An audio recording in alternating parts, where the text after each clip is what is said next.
This is not how we wanted it to go. You almost can't even make it up. It's that bad.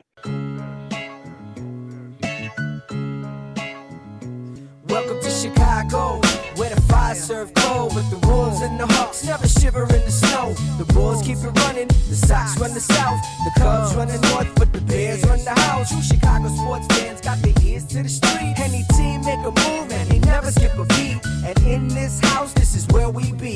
Welcome to the show with E-Rock and Big Z.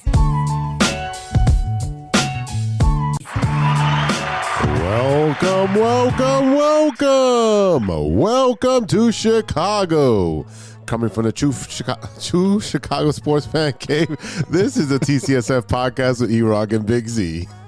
Yeah. Episode 75. Oh, wow. It's brought to you by 606 Media, True Chicago Sports Fans, ACSI, and Grit Clothing Company. Don't forget to go to gritclothingco.com and get your official TCSF podcast t-shirts. Search for keyword True Chicago and use our promo code TrueFan15 for 15% off your entire order. That is TrueFan15. Go and get your official TCSF shirts now. It makes a great stocking stuffer. Go get it now. Hey, as always, I am Big Z, and I'm here with my boy, E-Rock. What up, E? What's good, Z? What's up, ladies and gentlemen? Welcome to the show. If you are a first-timer or a long-timer, please remember to hit that subscribe button, that notify button, and go ahead and give us a review on your listening app of choice. And it is the season of giving, so go ahead and give them 5 stars because you know we deserve it. And don't forget, you can support the show with a monthly subscription at anchor.fm/True Chicago Sports Fans. Go on over there and click on support, and you can subscribe to the show for as low as 99 cents a month. Like I said, it's the holidays. Help your boys make a little bit of extra coin. Every little bit helps. And like Z said, make sure you go get your shirts for Christmas. Hey, look, if you like the show, tell your friends and they will tell their friends, and we can all be friends and talk about sports and movies and all the good shit. So get on it. Z, what's up, brother? How are you doing? How was your week? Oh, man, I'm a little exhausted today. Yesterday, I was able to celebrate with my goddaughter, her quinceañera, a beautiful celebration of life, of coming of own. You know, now she's technically a woman when it comes to Mexican tradition. It was beautiful. I mean, it's beautiful. I mean, I was able to hold her when she came from the hospital. I gave her her nickname of Juju. I've been there as much as I can for her, and just to see her all dressed up, looking like a beautiful Barbie doll, and be able to celebrate with all friends and family was a beautiful occasion. So just, I was able to dance, able to partake in a little bit of drinking. Yeah, tequila, shocking. Of course, hey, shocking. Yeah, do a little bit of dancing, some good food, good friends and family, and, didn't get home too late, but a little exhausted. Let's see what else is going on. Let's see, bowling. Hey, man, the hip is holding up, man. I don't know if it's the Gorilla Glue or the screws or whatever they did to me. But bowling has been a lot better. I've been a consistent bowler for the last 3 weeks now. So I'm really excited about that because I'm getting to the average I used to be before I had the surgery. So for me, that's just a beautiful thing for me because it brings me back to normalcy. And then, counting down the days for Christmas because Christmas vacation, because, us teachers, we're irritated right now with them kids. These kids are just running rampant, and they lost their mind already, man. We got, I think, about 8 days left. I don't know if I'm going to make all 8 days. You'll make it, bro. If you made it this far, plus you get a whole summer break, so I don't want to hear all this whining and complaining about all this mess. I deserve it, sir. I deserve it. On a side note, okay. The rest of us don't, but okay. No, you don't deal with these kids. Yes, that's because you ain't got no kids. I got my own damn kids. Yeah, we got 2. I have 400 and something. Yeah, okay, but you ain't got to feed or clothe or discipline any of them kids. Not really. Discipline, not like discipline, yes. Same. Yeah, but you also get the tax credit, so I don't get that. Oh, yeah, okay. Yeah, okay. They don't stop eating, let me tell you. So, yeah, man, like over here, we've been getting some of the home improvement projects done. I finally, bro, I've been looking for years. And I actually took a lot of shit about this a few weeks ago. We were talking when I picked up that box of VHS tapes, and my wife was like, you have no way to play those. Well, guess what? I finally found a really nice VCR. So I was hooking up and I also found the Star Wars trilogy on VHS for $2 a piece. So I hooked that up. I hooked it up to the old TV. I hooked up the Nintendo and Super Nintendo to play some games with my daughter. You know, we're just getting into the spirit of the holiday. We'll be hanging out at home a lot, you know, so you know how this is. So when you come over next time, you know, I guess we're going to be playing some Mortal Kombat or something on there, man. Well, it sounds like a lot of fun. What? Hell yeah. What 89-year-old passed away that you got a VCR, man? So it's actually a pretty nice, it's a JVC with a bunch of like toggle options and shit like that. I've been looking around for a while because I kept finding like these ones that are broken down. I would plug them in and I'm the crazy guy at the back of the Salvation Army who's like ripping out apart cords and like hooking shit up to like random TVs to try to get things to work and stuff like that. So yeah, I found a really nice one and I always test it. I always I grabbed some random like exercise tape and put it in there. But like, hey, if the VCR eats this thing, I won't feel bad. But if you eat up A New Hope, I'm gonna be mad. So yeah, man, I hooked it up. It worked. It rewinds. It keeps the time and everything, man. I'm right on the technological advance of 1982 now, ladies and gentlemen. Oh yeah, now you can record your Bears games on VHS. Hey, I still have my 8th grade graduation on VHS. I actually have a lot of the 2003 Cubs World Series or their run in the playoffs when they did all the stuff on Fox 32 and all that stuff. So I have all that on tape. And look, for me, this is like a great Christmas gift to myself because the Christmas season is here and, you know, we could all use a little bit of extra money. So let me tell you about a great opportunity with our friends over at ACSI. With over 50 expert technicians in the Chicagoland area, ACSI offers a one-stop shop for telecom wiring, whether residential cable installation, fiber to the home, or commercial structured cable wiring. ACSI is a proud partner of both Comcast and RCN. Let me tell you the most impressive thing about ACSI. During these hard times, the ACSI crew did their thing during the COVID-19 pandemic, and ACSI was awarded HACIA's 2020 Contractor of the Year award. The best part is that ACSI is growing bigger and better than ever. ACSI is now hiring for field sales technicians and project managers. Check out acsi.tech. That's acsi.tech and click on careers to apply today. You forgot the last line? It's fine.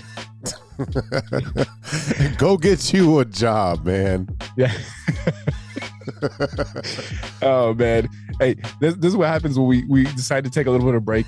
No, from ourselves and yeah, but I got that.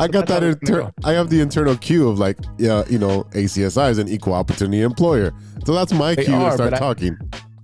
And see, I added that too, which is the best part. So yeah.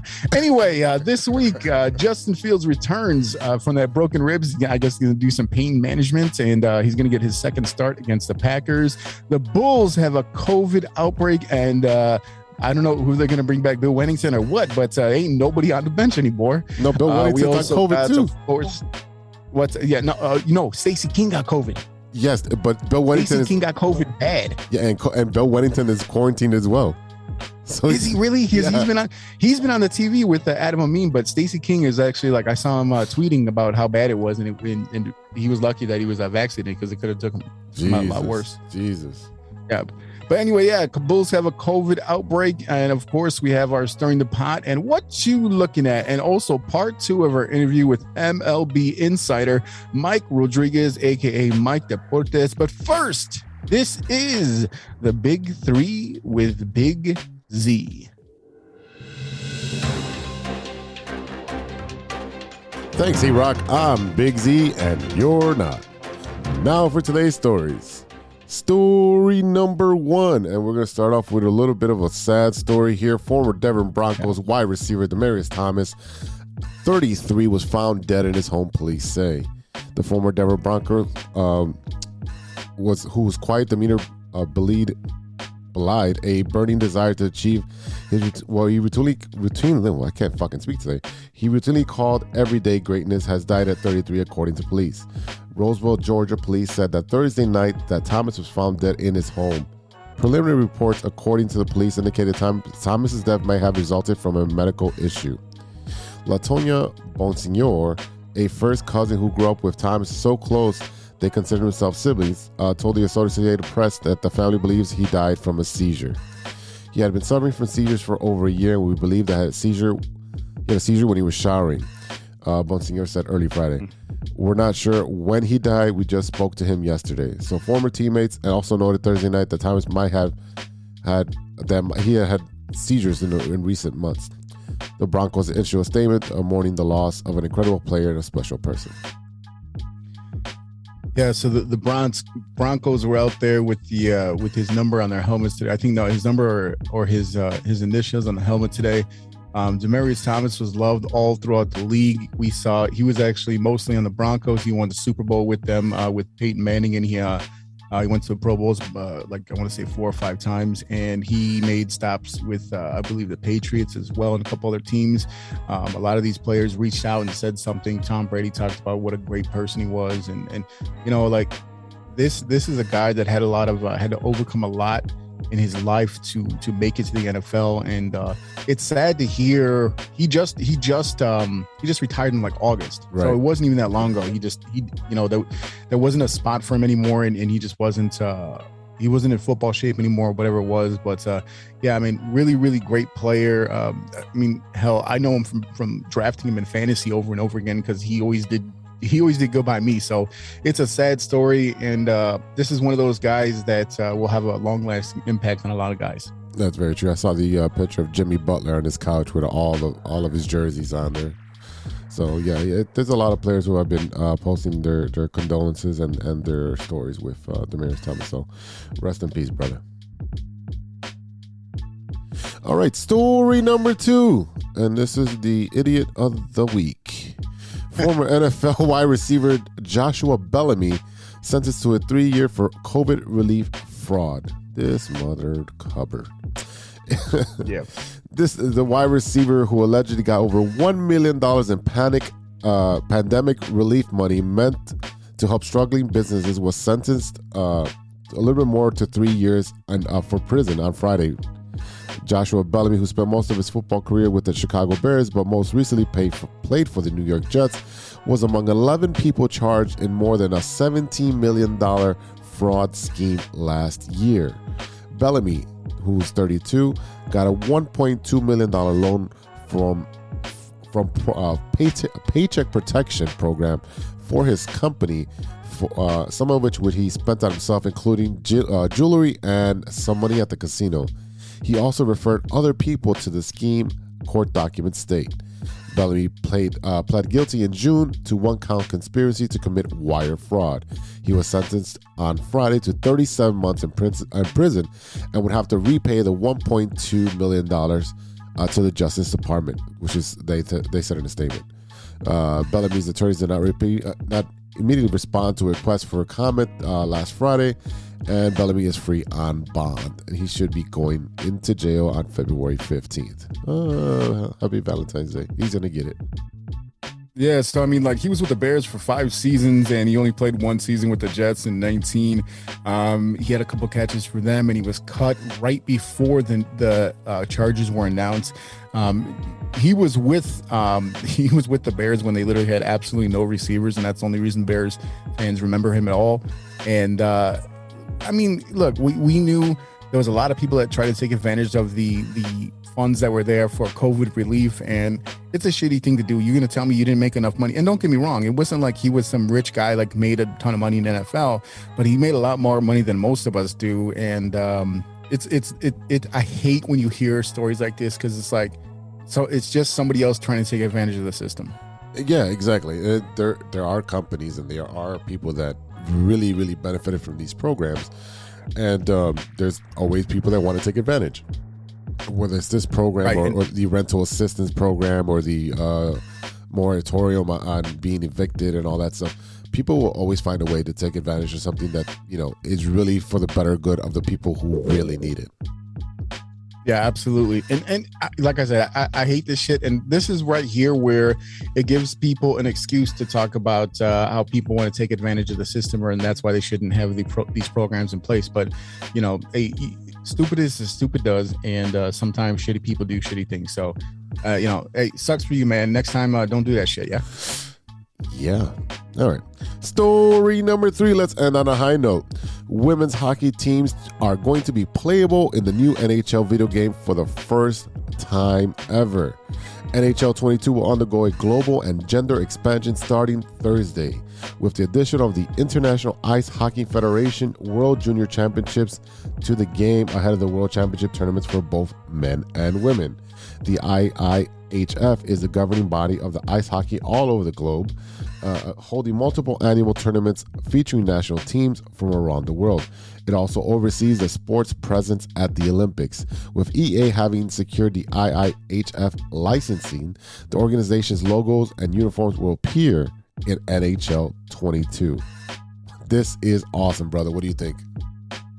Look, I'm all about the girl sports, the leagues for the women, and shout out to my buddy Tom Geiger, who is a women's coach and women's hockey coach, to be clear. This is cool. I mean, we're finally starting to see some of the inclusion that we talked about before. We're trying to involve some of the pro women's leagues as well, talking more about the Chicago Sky, the defending champs. We posted on the page their upcoming schedule. They're going to have to pack it in really tight because they're going to have to compete with the Olympics, so they're going to have to get their schedule in, or I think the FIBA World Cup, I think that's what it is, so they got to get their schedule in. But it's really cool to finally see more women's sports being represented, being, like I said, as a girl dad and a father of a young female athlete, representation is important. And when you see this thing, we know that the pay scale is not the same just because of the interest at this point, but it is definitely 100% a great thing to see this. Yeah, and it's awesome because it coincides with Coyne Schoenfield, who was hired as the Blackhawks' first female development coach. She's a 2-time Olympic medalist and works with youth hockey and as a growth specialist. So we're starting to see that these women, who it shouldn't matter if you're a man or a woman, it should be who is the best candidate, who has the best skills, who can take these players to the next level if you're going to be a coach. It shouldn't matter. Now, I understand that just like the WNBA, it's in its infancy, where you have the NBA who's been played for 100 years. Baseball's been played almost 200 years. These male sports are, they're old. Right, they have their fans, their established fans, and so forth. The established traditions. Women's sports, it's gonna get there. It's just you can't go from 0 to 100 right away. Yes, do they need a lot of support from the male counterpart? I believe so. I think the male counterparts should be obligated to help out the other sports. It's only gonna bring more exposure to yourself. Yeah, and I think we've seen, especially with like WNBA, for example, I want to say Joe Dumars was the coach of the Detroit franchise. So, we are seeing, and Bill Laimbeer, I think, was involved at some point. Maybe that was I think that's who it was actually. But yeah, I mean, we're starting to see more inclusion of the female sports, like I said. And you are correct. I agree.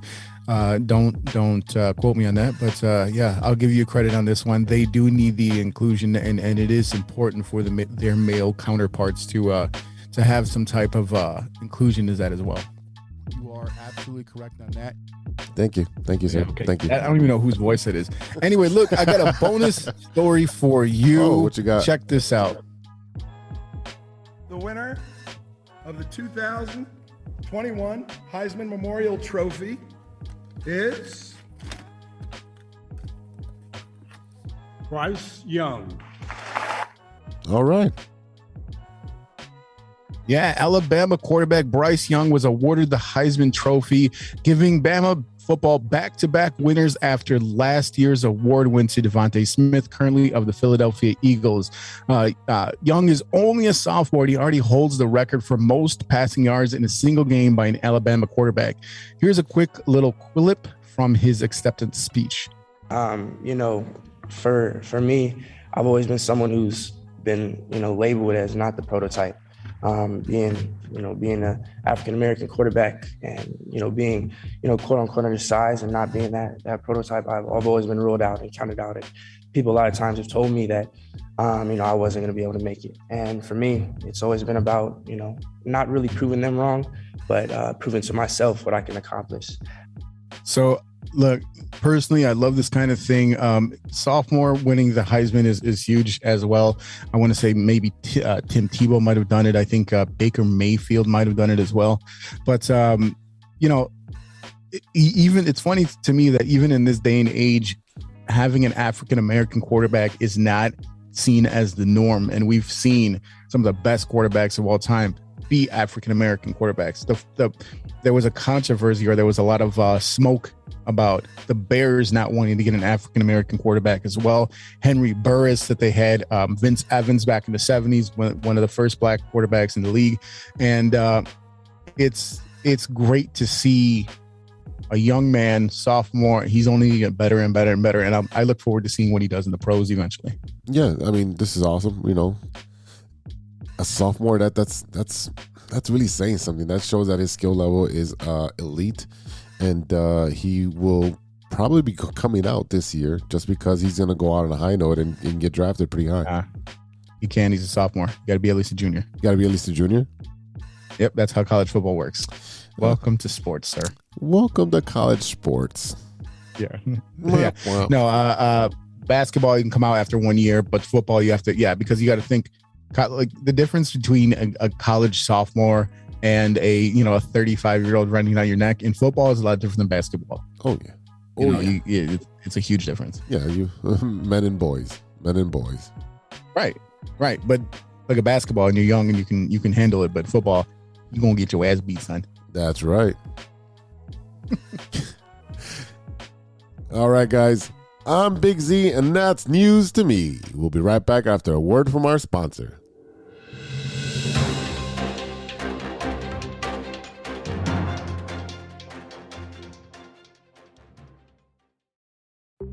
Hey, true Chicago sports fans, show off your Chicago pride with some fresh clothes from Grit Clothing Company. At Grit Clothing, they create that simple yet classic style that represents that Chicago Southside lifestyle. From t-shirts to hoodies, hats to glassware, they've got you covered.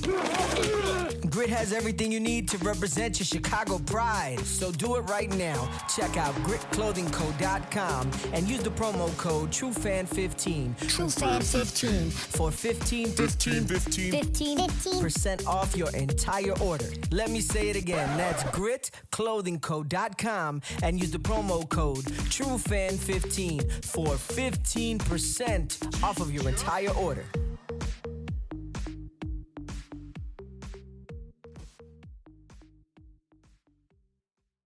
Welcome back to the TCSF podcast with E-Rock and Big Z. Yeah. This is The Loop, our Chicago sports roundup where we keep you in the loop. This is Chicago. Doors open on the left at Chicago. Welcome to Chicago. Welcome to Chicago. Welcome to Chicago. This is Chicago. Doors open on the left at Chicago. Welcome to Chicago. All right, Z, tell me what's going on at the Madhouse on Madison with the Chicago Blackhawks. But hey, as they say in hockey, let's do that hockey. All right, the Blackhawks are currently 10-15-2, and the Blackhawks have struggled consistently to win games since King has taken over. Colleton is partially responsible, well, actually mostly responsible, for the hole that they left the Blackhawks in prior to the firing. The team's record when Colleton was fired was 1-9-2. So I don't think King is doing that bad. Taves and Kane aren't getting any younger, brother. I mean, the building, they're trying to build a franchise around them again. I mean, that's going to be very difficult because hockey has the hardest salary cap to build. And then trying to have them compete for the playoffs again, you got to do it. These guys are still in their prime. many of the previously acquired veterans on the Hawks deserve to play for contending Stanley Cup playoff teams. So I would say you got to flip this team, man. You got to really flip this team. And one player that you should be looking at the flip is going to be Marc-Andre Fleury. Yeah, the McFlurry guy. Really? Yeah, you got to flip him. I mean, he just secured his 500th win of his career last Thursday night against the Montreal Canadiens. We just acquired him from the Vegas Golden Knights in a salary dump because we just gave a minor leaguer. I mean, really, I think that right now, while the iron is hot because he's really playing well on the in the net, is that you flip this for a first or even a second round draft pick, and if you can add another player to the trade, you might get even more. I think you should be able to flip some of these players out that are not going to be part of your core, that you're just there from salary. So, and he doesn't want to really play here, and maybe you send him back to Pittsburgh where he started his career and he can end his career, because I think he's going to retire at the end of the year. Yeah, I mean, if I'm not mistaken, he was actually retired or going to retire, and he was talking to coming over and playing for the Hawks. But the thing is that you're talking about you're not getting a first round pick. You're not getting a second round pick for him. He's been playing in the league since like 1996. Okay, so I mean, like he's not gonna get that really high pick that you're looking for. And you do need someone to mind the net. You have Lankinen, you have a couple other pieces. They just traded off Subban, so I mean, they need someone to mind the net. And I think that what they saw out of Lankinen and obviously Subban, they figured that wasn't going to be strong enough to be able to have someone with sustained success. So they decided, hey, we got Fleury here, let's do the thing. And I think we look at the players that were previously on the team, the big core, Soupy Campbell, Duncan Keith, Sharpie, like a lot of these guys are already gone. Even the Breadman, even though he wasn't there for the Cups, but Breadman, they just played against them. So a lot of these people, Jarmelson, a lot of the players that they had, they already kind of shipped off, and the two that they mainly kept were Taves and Kane. So I don't know what direction this team is going. You have those two guys who are basically living off of the fat of those Stanley Cup championships, as far as like bringing people into the stadium.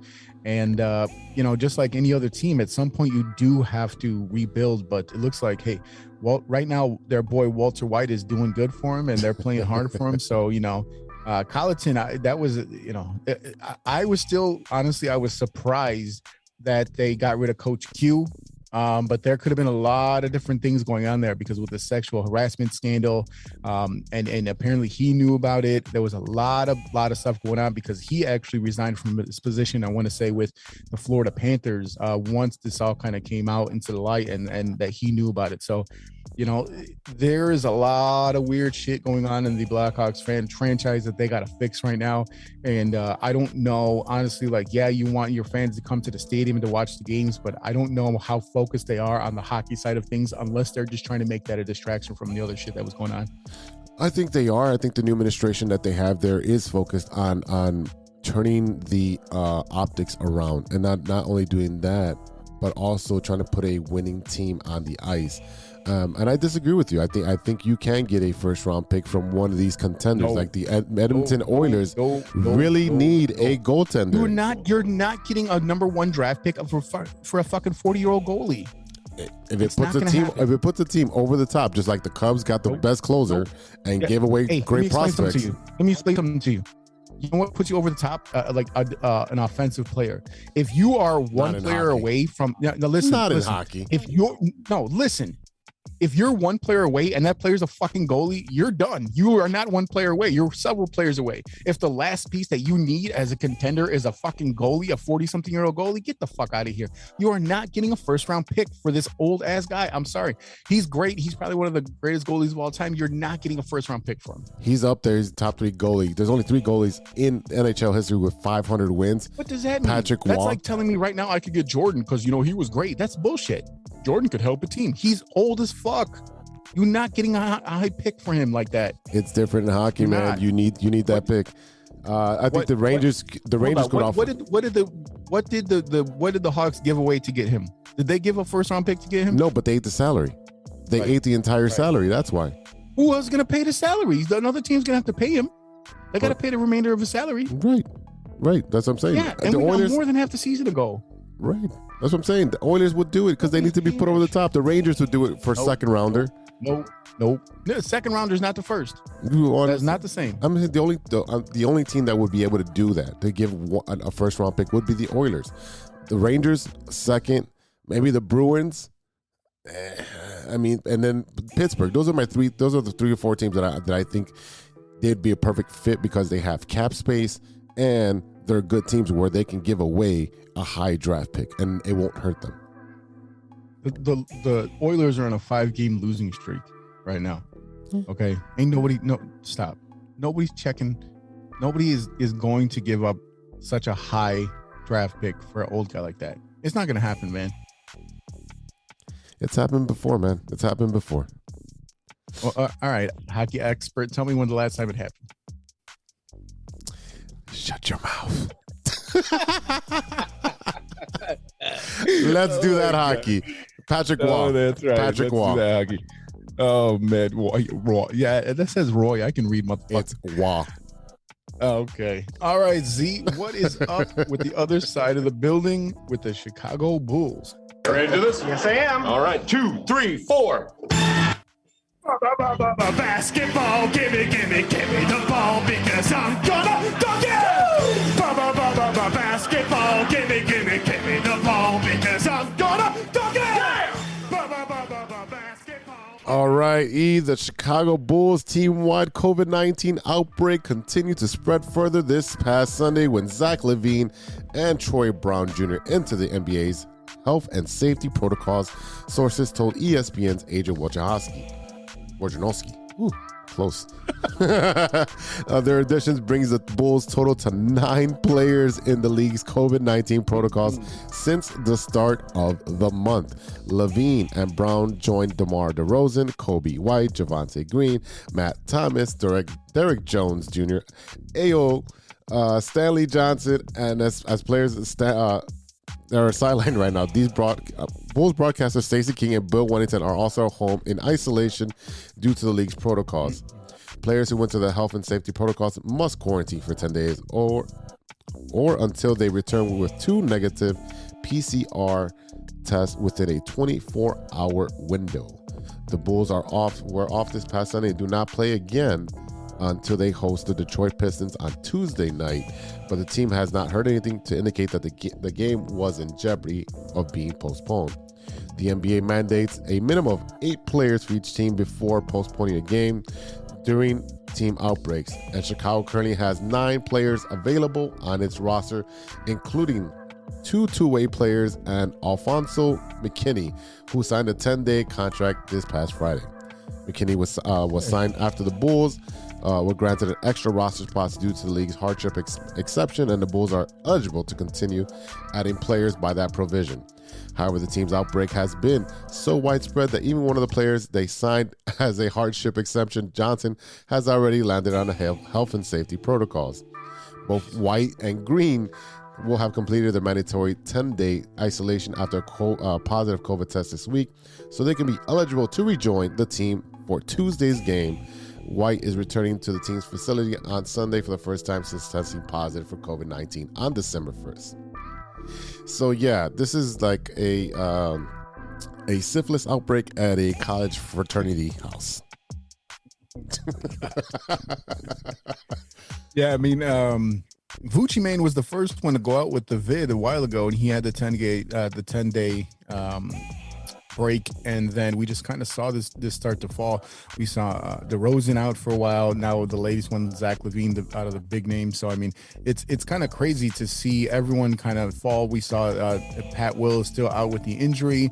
Caruso finally came back, and they actually had a hard time the other day playing against the Cavs, who actually did really good against them. So yeah, I mean, look, they do have a couple of important games coming up. You got the Raptors on the 16th, and then also again on the 22nd, and also the Lakers on the 19th. So it'll be interesting to see what they do. There's also a lot of rumors about the Pacers kind of breaking up their team, so we'll see what kind of movement happens on that end. They're talking about bringing possibly, I think one of the names that we've heard floating around was Sabonis. and he's a really good player over on the Pacers, and they're looking like they're getting ready to reload. So I would definitely make that move if it's available. But I mean, at this point, I don't think they have any players that can pass the COVID protocol to be able to trade him in the first place. Not even, man. They can't even stamp their passports right now, man. They can't go anywhere. This is really bad. There's got to be something that a commonality that's between all these players and how they're getting affected. Are they going to the same location? How is this even spreading so fast and so quickly through one organization is beyond me. And the fact that they even played another NBA game when they played against Miami, Sportstra was asked pregame because he was told 10 minutes prior to the game about the outbreak that they had a couple more players on there. So he was, in shock when he was in front of the media. He's like, I can't answer this because I'm waiting to hear from the NBA and how we're supposed to handle it. So I'm not going to give an ignorant answer, and we're just going to move on. As simple as that. I mean, there's nothing you can do. If your boss says you got to play, you got to play. But it's a difficult situation where you have a rampant spread of COVID. Yeah, I mean, and we're seeing it hit NFL teams a little bit too. Keenan Allen for the Chargers is out right now, and he's out for my fantasy team, so that's super cool. Mm-hmm. But yeah, I mean, I think realistically, the main thing is just to make sure that everyone is healthy. I know Stacey King was taking to Twitter and talking about how sick he was feeling, and he's lucky that he had that he got his vaccine. So, yeah, but I mean, the commonality is that they're all playing in the same area, and they're in the same clubhouse or locker room or whatever the hell you want to call it. So I mean, this none of this surprised me once you see one player get it, a lot of players getting it. But I mean, they are really taking a hit, and I hope that we don't see what happened with some of the MLB players when they got sick, where they had to recover from it and then they needed to get their strength back up and things like that. So because we did see that with the White Sox, we saw that with a few players throughout the league, and I'm hoping, just because they got off to such a hot start and they've been able to beat Brooklyn a couple times and the Knicks a couple times and the Lakers, and they've been through this whole thing. So I really hope that they're able to be healthy, because when they did play the Cavs, they Lauri Markkanen looked good against them, Yeah. And when they played against the Heat, even though they didn't have Bam and they didn't have Jimmy Butler, the Heat took it to them because they didn't have DeRozan. They didn't have some of these other players that they really rely on. So it's really important overall, first and foremost, that they're healthy, and then secondly, that they're healthy enough to play, because seeing them gel so quickly, it was really impressive, and we still have to see what's going to happen with Kobe White in the long run. We've seen Ayo take a lot of his minutes, just because I think at this point Ayo's bigger. He's bigger, better, stronger, faster than him. He's been very impressive coming into the league.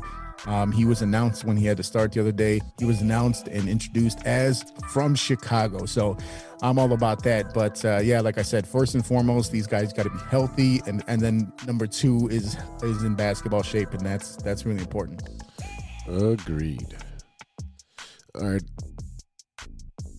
All right, boy. What is going on with the Chicago White Sox? Oh boy, the White Sox. We had some news. We have a new Hall of Famer, Mr. White Sox. The Cuban Comet is finally a Hall of Famer, way overdue. Minnie Minoso appeared in 1,373 games with the White Sox, and 135 of his home runs and 808 of his RBIs coming while playing for the Southsiders. He finished top 10 in MVP voting 5 different occasions and was a 3-time Gold Glove winner. He also made 13 All-Star Game appearances. His Hall of Fame case has been long championed by both on and off the field colleagues, and his off the field contributions for standing as one of the pioneers that paved the way for Latino players to make the impact on a big league level. A statue of Minnie Minoso now stands at Guarantee Rate Field, sorry. I call it the G spot, so I don't really like to look at the actual full name there. And his number 9 was retired by the team. He passed away in 2015 at the age of 89. Minoso looking for his first hit, a runner at first base, 2 out. That is a line single to left. Holy cow! Listen to the crowd.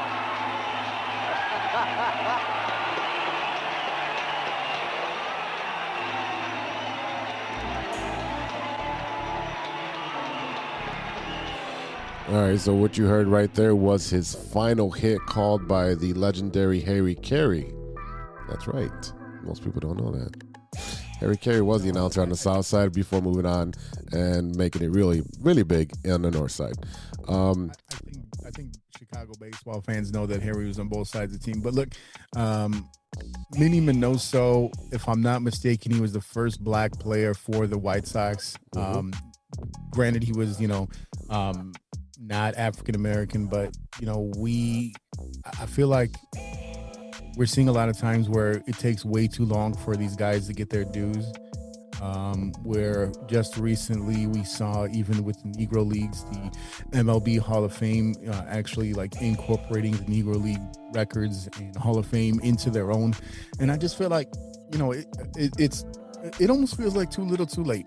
I'm glad that some of these older guys, especially I still think about Ron Santo, like finally getting in after he died. The same thing with Minnie Minoso. And it sucks that what are y'all waiting for? What is such a delay? That's what really, I love that he's being honored. Let's put that to the side. Same thing with Ron Santo. These guys were way overdue. These guys played and were the staples of their teams. When you talked about the Cubs, you know Ron Santo. You knew who he was. Even if you didn't see him play, you knew about Ron Santo. Same thing with Minnie Minoso. Minnie Minoso was a Afro-Cuban.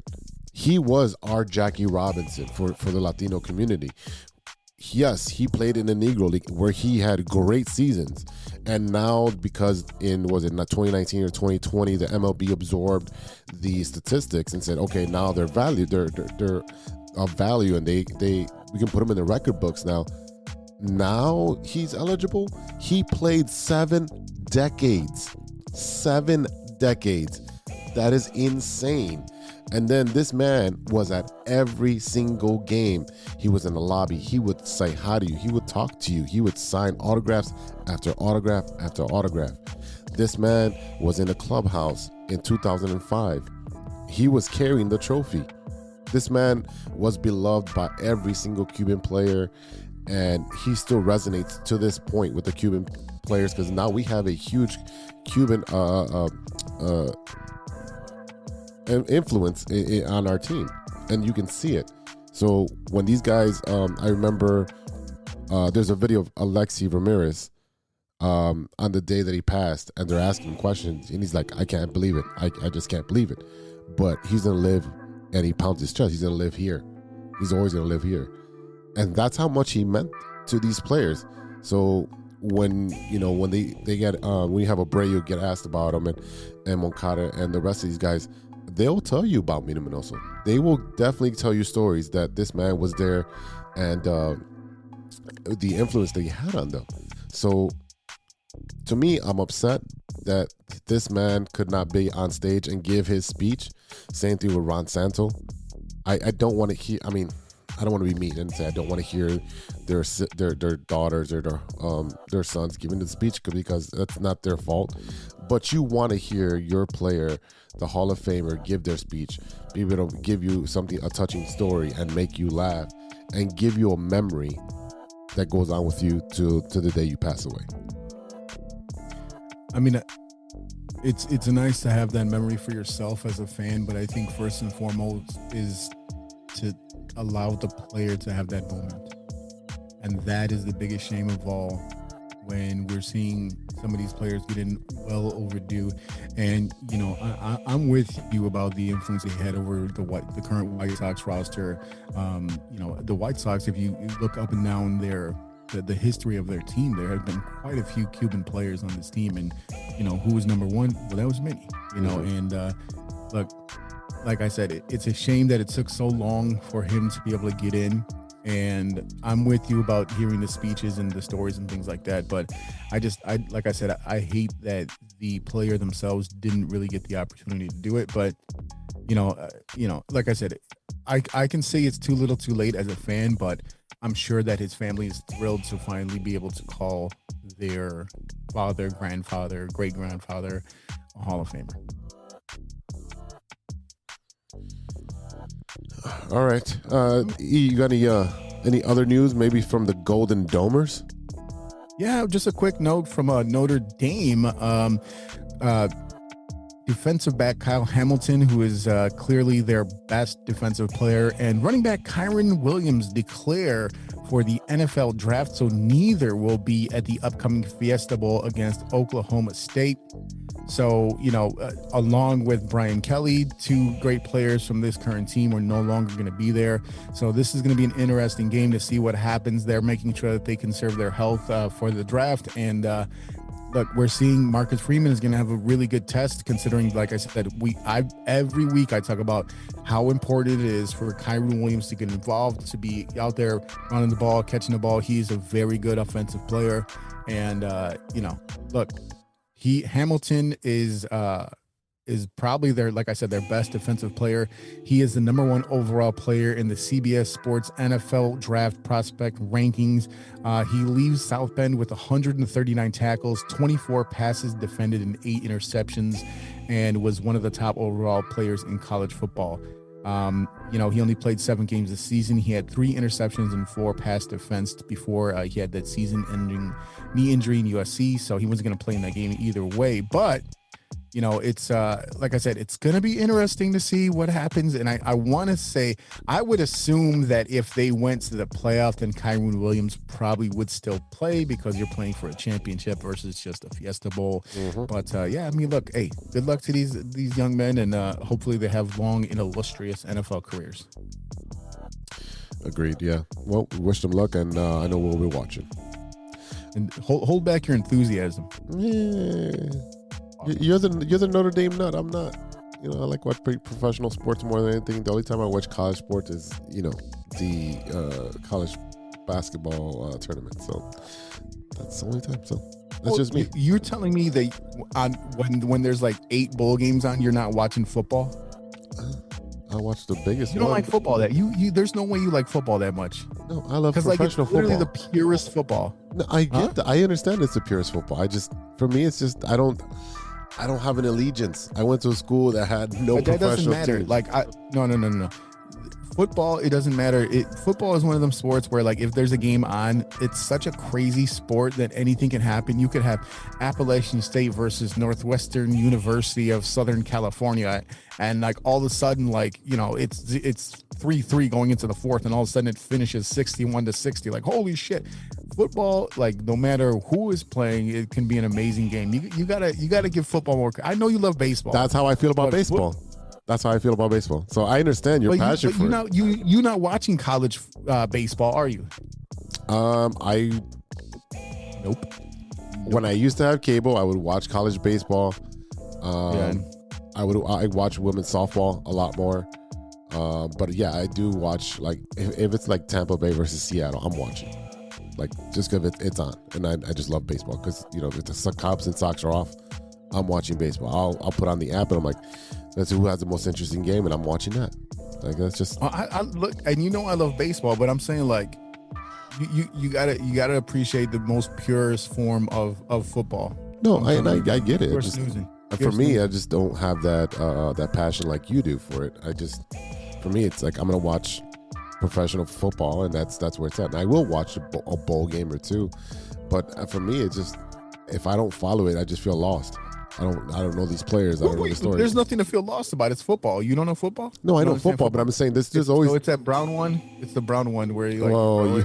Usually when it's a brown one, you need your knife. The poop knife. You so stupid.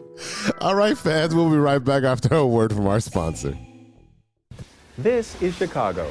Doors open on the left at Chicago. Welcome to Chicago. Welcome to Chicago. Welcome to Chicago. This is Chicago. Doors open on the left at Chicago. We all know that 2020 was no joke, and with an ever-changing world climate, many people are looking for a new opportunity. Guys, are you looking for a career that rewards effort and makes you feel valued as a team member? Let me tell you a little about our friends at ACSI. ACSI is a certified RCN business agent. They provide the same RCN services with a personalized touch.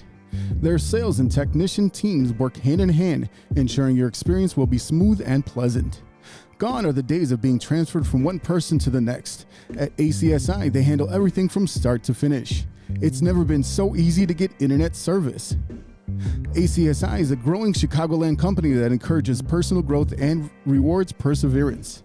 As they expand, they're looking for passionate, responsible, and honest professionals to join their team. A career with ACSI means you'll be part of a hardworking, flexible, and dynamic team that is a leader in the installation of cable and internet services in the Chicagoland area.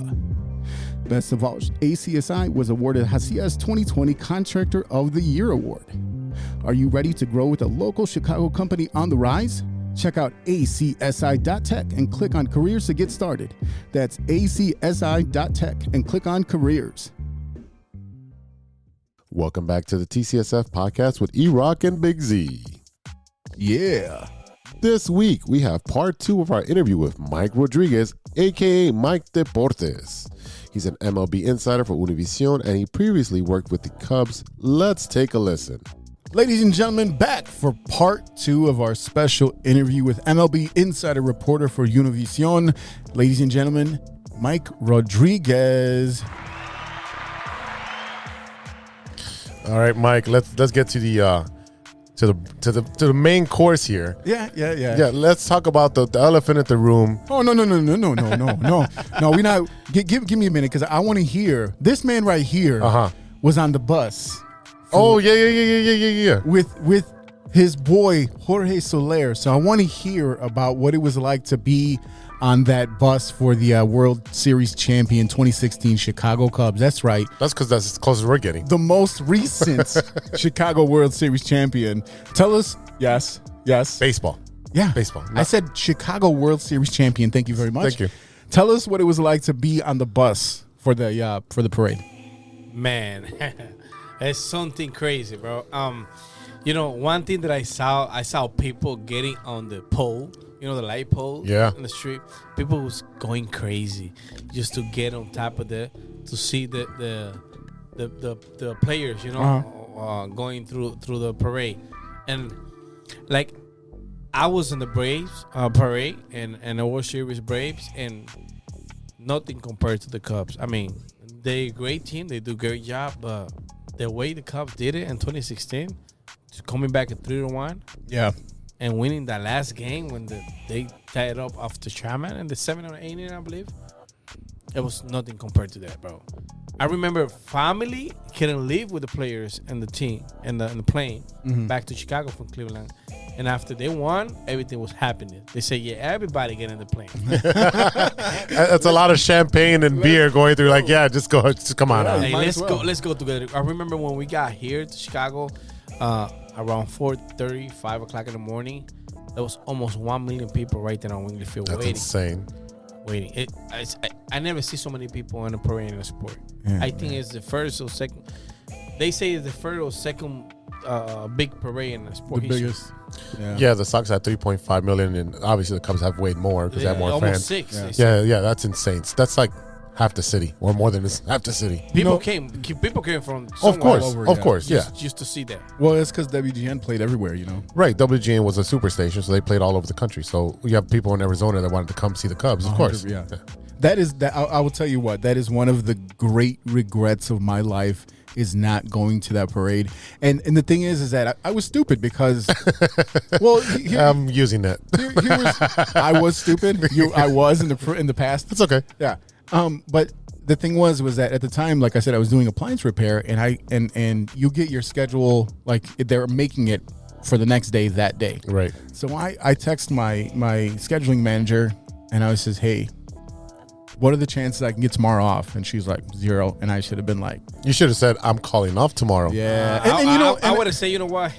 You can fire me, man. But once in a lifetime thing, I would have gone. But here's you know what it is? I'm going to tell you, you know what stopped me is the thing I was talking about before in part 1. I got to feed my kids. You know what I mean? Like, if I get fired tomorrow, what the fuck am I supposed to do? But it's a day off is a day off, man. If you're sick, you're sick. They can't tell you anything legally. And that's why, like I said, is being a good guy there is one of the biggest regrets. And you know what I mean? Like, I can't say I wouldn't have freaked out in a crowd that big, but I wish I would have at least taken the time. Because like I said, my homie Juan, our guy Juan that's on the show with us, Gigantor. You know, he was here with me. I remember I had the W flag draped over me, and I was literally crying into the flag right here, and you know, and I have a picture of us sitting outside at like 1 a.m. smoking cigars. You know what I mean? And that's what we did. You know what I mean? That's impressive. I mean, I remember when the White Sox won it in 05, and I went to work the day of the parade, and I was like, look, dude, I know I'm supposed to be here all day, but there's a parade downtown, and either way, there's not going to be any work done, so I'm leaving. He said, what do you mean I'm leaving? I'm leaving. What do you mean? Yo me voy pa fuera.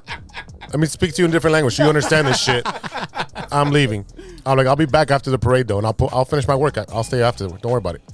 I didn't come back to work. Are you fucking kidding me? You didn't get fired next day? Nah, he knows I was a diehard Sox fan, and he was a Cardinal fan, so I didn't give a shit about him.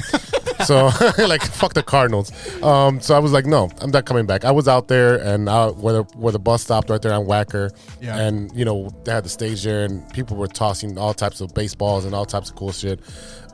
There's no way you can replicate that, and I'm sorry you missed that.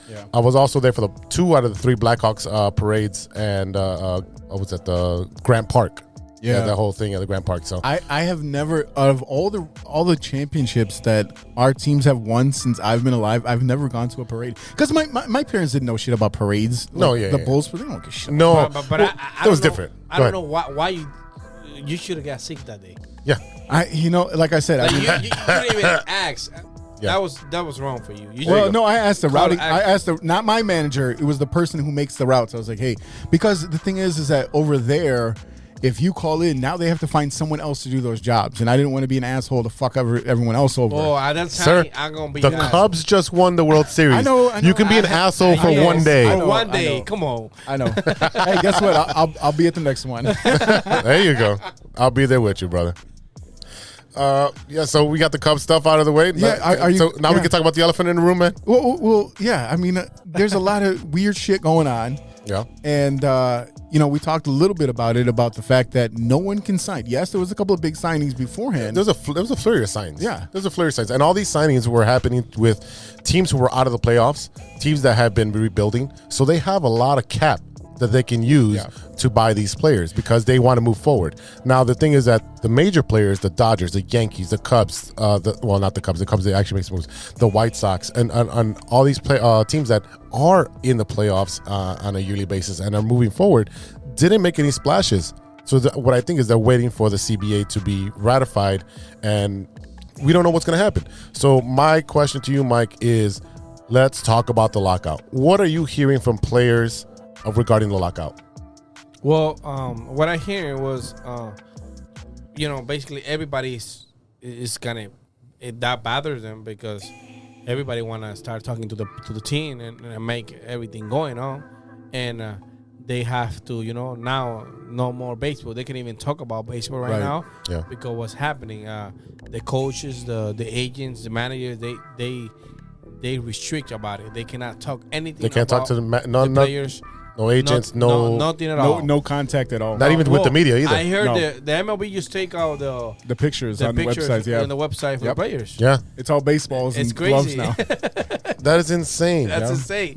So they come on, man. They need to figure out something so we can start having the conversation because everybody wanna be ready for spring training. Yeah, everybody wanna know where they're gonna go or what team they're gonna be playing for. Right. And now what's happening is everything's gonna stop. We're probably not gonna see no spring training starting around 18, 20 of February. Yeah, they're probably gonna go into March, and probably the season's gonna be affected too. Oh, 100%. Oh yeah, there's gonna be a shortened season. It's gonna be starting April. It's probably gonna start in May. Yeah, which might be good because April weather sucks for baseball. Oh yeah, especially here in Chicago. Oh my God, I go to opening day. It's snowing for the White Sox home open. I'm like, this is stupid. Well, you know who's going to enjoy that is your boy Soler. He's going to be like, yes, no more. Not cold, yeah. Yeah, all the Cubans and Dominicans and Puerto Ricans are not going to they're going to be like, oh, warm weather, even better. Javi too. So, look, this is the first time that we've had a lockout in a long 26 years. Long time. Well, I'm 32 years old. By that time, I didn't even know there was a lockout. Right. 26 years ago, 1984. So this is my first time experiencing that. I mean, what do you think the biggest sticking point for the players are to get a CBA done? Well, they have to make some type of deal no matter what, because this is money. Yep. Right. You know, and this is affecting the fans, which the fans right now are saying, we give you guys money, we pay you guys players, owners got money because of us, and now you guys are stopping us for see what's going on. You know, so this has gotta go. You know, they have to make an agreement. I don't know what kind of agreement it's gonna be, but something's gotta happen soon, because MLB cannot be without spring training. No. The thing is that this is a sport that's over 100 years old, and it's the age demographic that watches baseball is getting older and older and older. And what's going to happen is, like, you're going to turn off the fans that actually watch your sport, and that's part of the problem. I think for the players, a couple of the biggest sticking points is that they want a bigger pot of the revenue. Right now, it's I think it's 57 to 43% to the owners. That's not fair.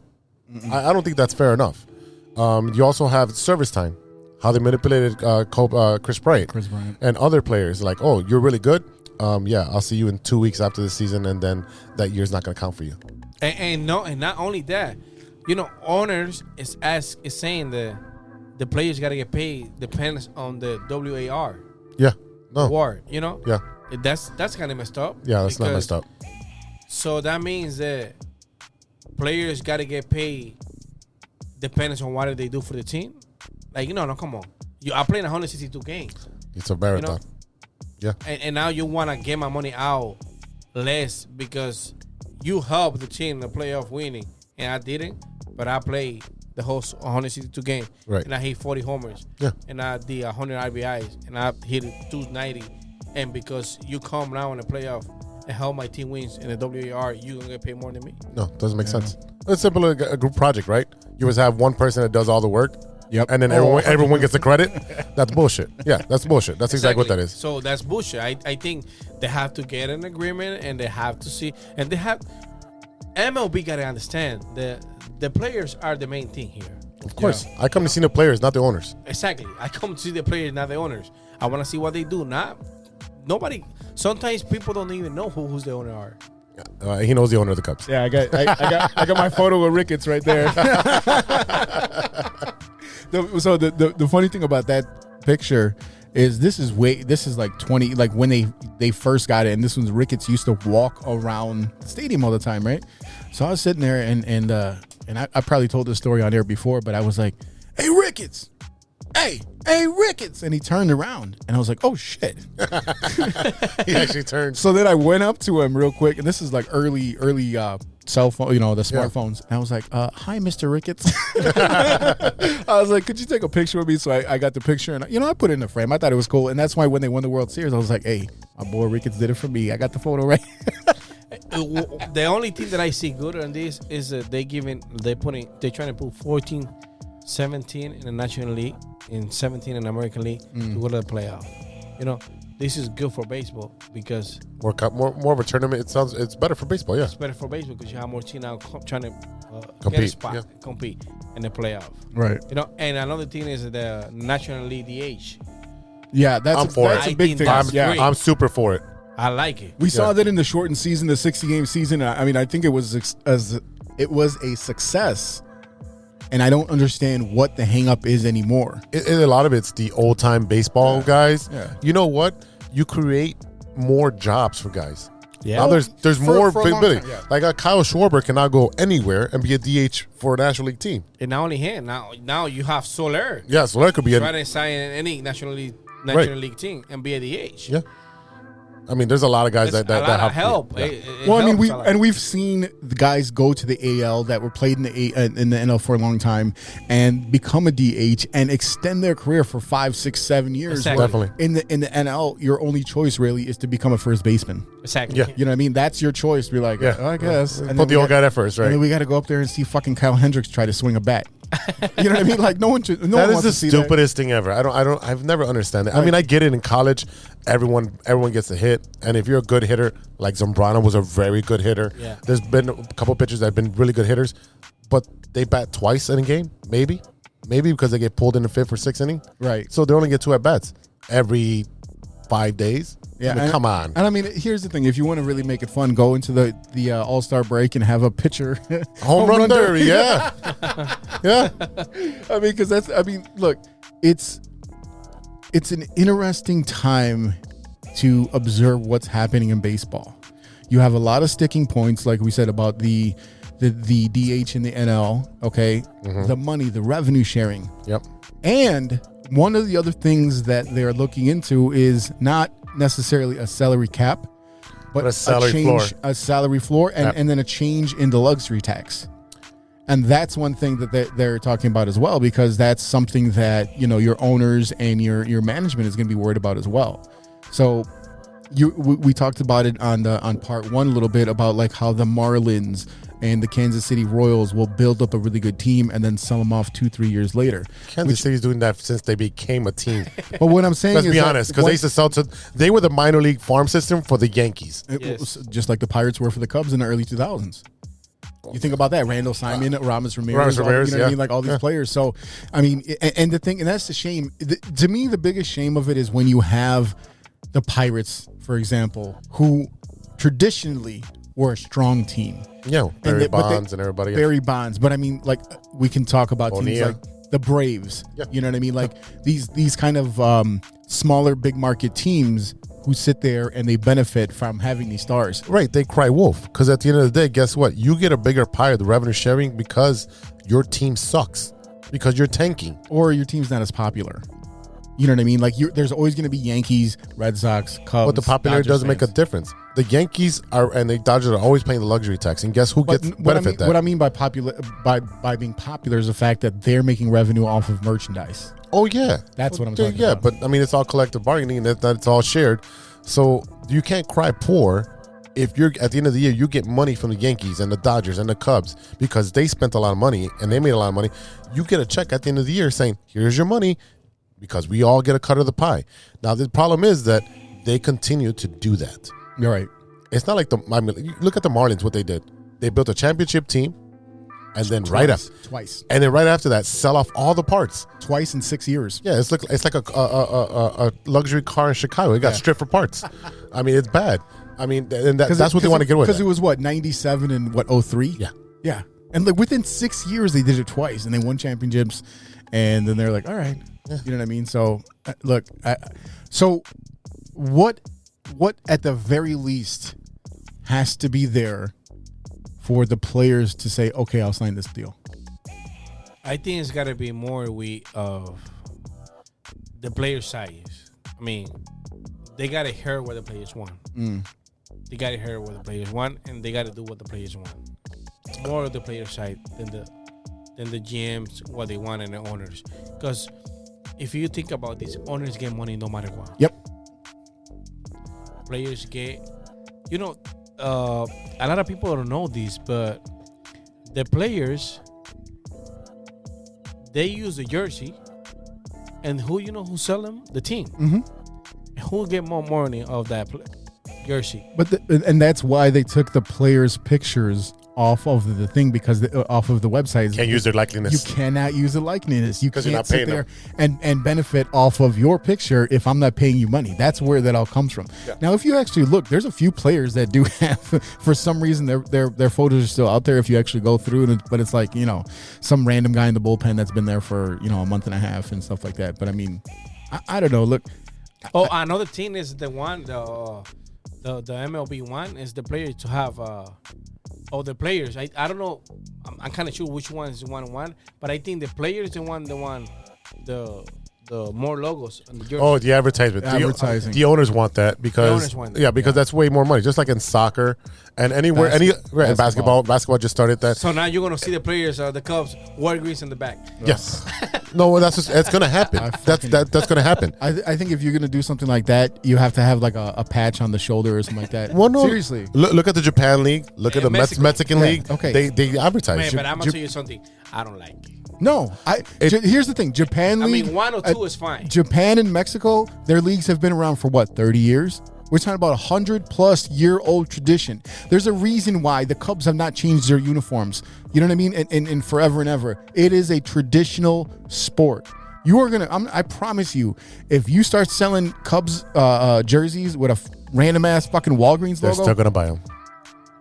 Cub fans will still buy them.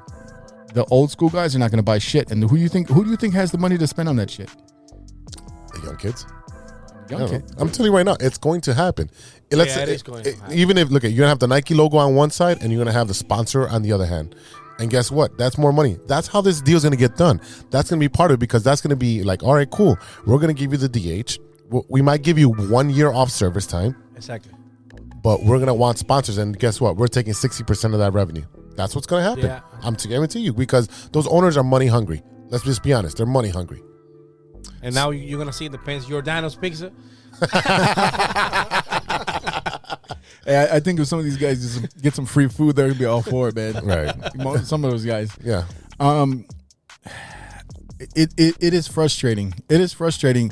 You know, we talked a lot about last year about the Cubs crying poor, saying they didn't have the money, and that's one of the reasons why they didn't pay these players. Mm-hmm. You know, when I think about that, I think about the fact that, are you going to get value from what you're going to pay? And that's why they didn't pay Rizzo, and that's why they didn't, you know what I mean? Bryant would have been the one I would have gave money to. Right. But that's why they didn't pay Baez, because after everything happened with the Astros and he couldn't use his iPad, that's what he said. He says, well, my swing, I finally got where I wanted to go, but now they took away my iPad and I can't see where I made my mistakes in the swing and blah, blah, blah. There's a lot of players that went through that. But I mean, you know, it's frustrating, because we sat here going back and forth. Are they actually poor because of what happened with the pandemic, because they built up all the shit and it was finally done right when the shit hit the fan? And then where's that revenue coming from?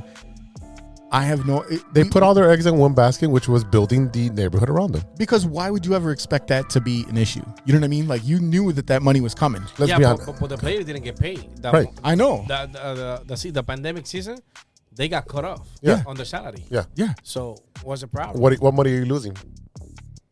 You're losing the fans coming in. Well, no, you're losing the money that that revenue was supposed to. Because I understand it. It's a you're budget. You're basically putting a loan on your house. Yeah, I understand that's what you're doing. Right. They put a bunch of loans on their house. Right. So that's what they did. All their money they had from the Cubs, they said, okay, we're going to buy this bar and this rooftop and this house, and we're going to knock it down.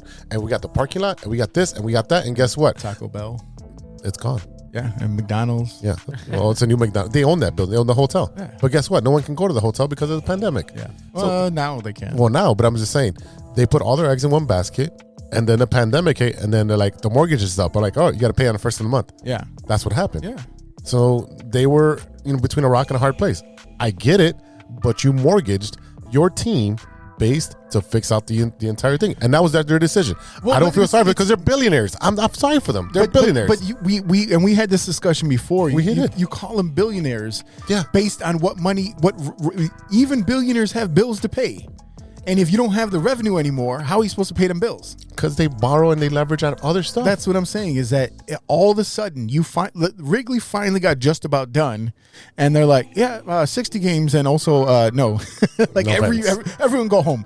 You know what I mean? So that puts a team like the Cubs in a tricky spot. But what I want to talk about, and I'm sure Z has been waiting for this since part one of the last episode. That's right. Is the White Sox. There's looking at the free agents that are out there right now, who do you think would be the best fit for the White Sox? I would say Jorge Soler. Oh, yeah. Jorge, you're coming through, man. Come through. We love you in right field. I mean, if you see the Chicago White Sox, they got a good relationship with the Cuban players. Yep. They love Cuban players. So why not have that guy in the lineup when you have Yoan Moncada, Abreu, Eloy Jimenez, Grandal, and now you're adding another bat there's going to be a power hitter. Yeah. That would be great. And then you have a DH spot, so you can mix DH and right field playing with Soler. Agreed. You can mix them in and out. You still put Adam. You can put Vaughn still in right. Give him some at bats there. I think the biggest need for them is going to be the right field. And if they spend the money on right field, then they can spend a little money on second base. I don't think second base is that important right now. right field is. I got a question for you. Sure. Since you're a White Sox fan, Mm-hmm. do you think Tony La Russa is still the right manager? No. I said that since day one. I didn't like it. Why not? This is why. Thank you. This man falls asleep. And I understand that he has more knowledge between him and George Washington about baseball than anybody else here, right? I get that. I feel like he's the grandfather that is the fun grandfather that no one listens to. Tim Anderson is going to do whatever the fuck he wants to do because he's Tim Anderson. Every time. Abreu is still going to do what he does no matter what they tell him. He says, La Russa, I'm fucking playing. I don't care what you say. I'm hurt, yeah, but I'm playing. I think they respect him. They respect the history. They respect his pedigree. But I think that when it comes to it, like putting pressure, he doesn't put pressure on his players. Point is, the White Sox had a 10-game lead for 6 months. They were relaxed, and guess what? They got their ass kicked in the first round because of that. And you know one thing about that? One of the reasons the Sox bring Tony La Russa to the team was the way he used to manage the bullpen with all the team back in the days. He fucked that up all day. He fucked that up. He messed it up right here with the Chicago White Sox. Yeah. So since they saw that, I think they should. I'm agree with you too. I don't think he's the right. I wanted Ozzy. I wanted Ozzy all day because you know what? He has that connection with the Latin players. He trusts his coaches. He'll talk to his pitching coach. Hey, what do you think here? Pull him or not? Okay, cool. I'll go out there. He will ask his coaches because he doesn't know everything. He'll say, I don't know this. You do it and figure it out. Right now, Tony Russa's like, oh, what inning is this? Oh, I didn't know that rule. How do you not know the rules if you were on the rules committee with MLB? Yep. I just don't understand that. You don't know the replay rule? You have 30 seconds? How do you not know that? You were there when they put the rule in place. He's asleep at the wheel. You know who I wanted? You wanted the guy at Detroit. AJ Hinch. AJ Hinch. He was. Look, you got a young team. You got a really young team who all your stars are, 25 or younger? About. You know what I mean? Like, you got a couple that are a little bit older. I mean, your first baseman is a little bit older. But, I mean, realistically, your position players are young guys. AJ Hinch, regardless of everything that went on with the garbage cans and the fucking buzzer. Put that to the side. Look at what he did with Detroit this year. 100%. That Detroit team is a very young team with a lot of young players, and they were kicking ass at the second half of the season. Yeah. They were taking series left and right, and now they spent money. So they're gonna be the White Sox biggest competition this year. They believe in their team. Right. And I think you know who names come to my mind when I talk about the White Sox is, since they have a lot of Latinos in the team, why they don't give a chance to Tony Pena? Yeah, he was rumored a couple years ago, and then it just fizzled out. Nothing happened. That's a great player to have, player coach. Respect him, and he's good with the Latinos. You know, I think he's a great fit. But the White Sox, I don't know. They have a really good team. 2 years in a row, they get kicked out right in the first round, yeah. In the first round of the playoff. And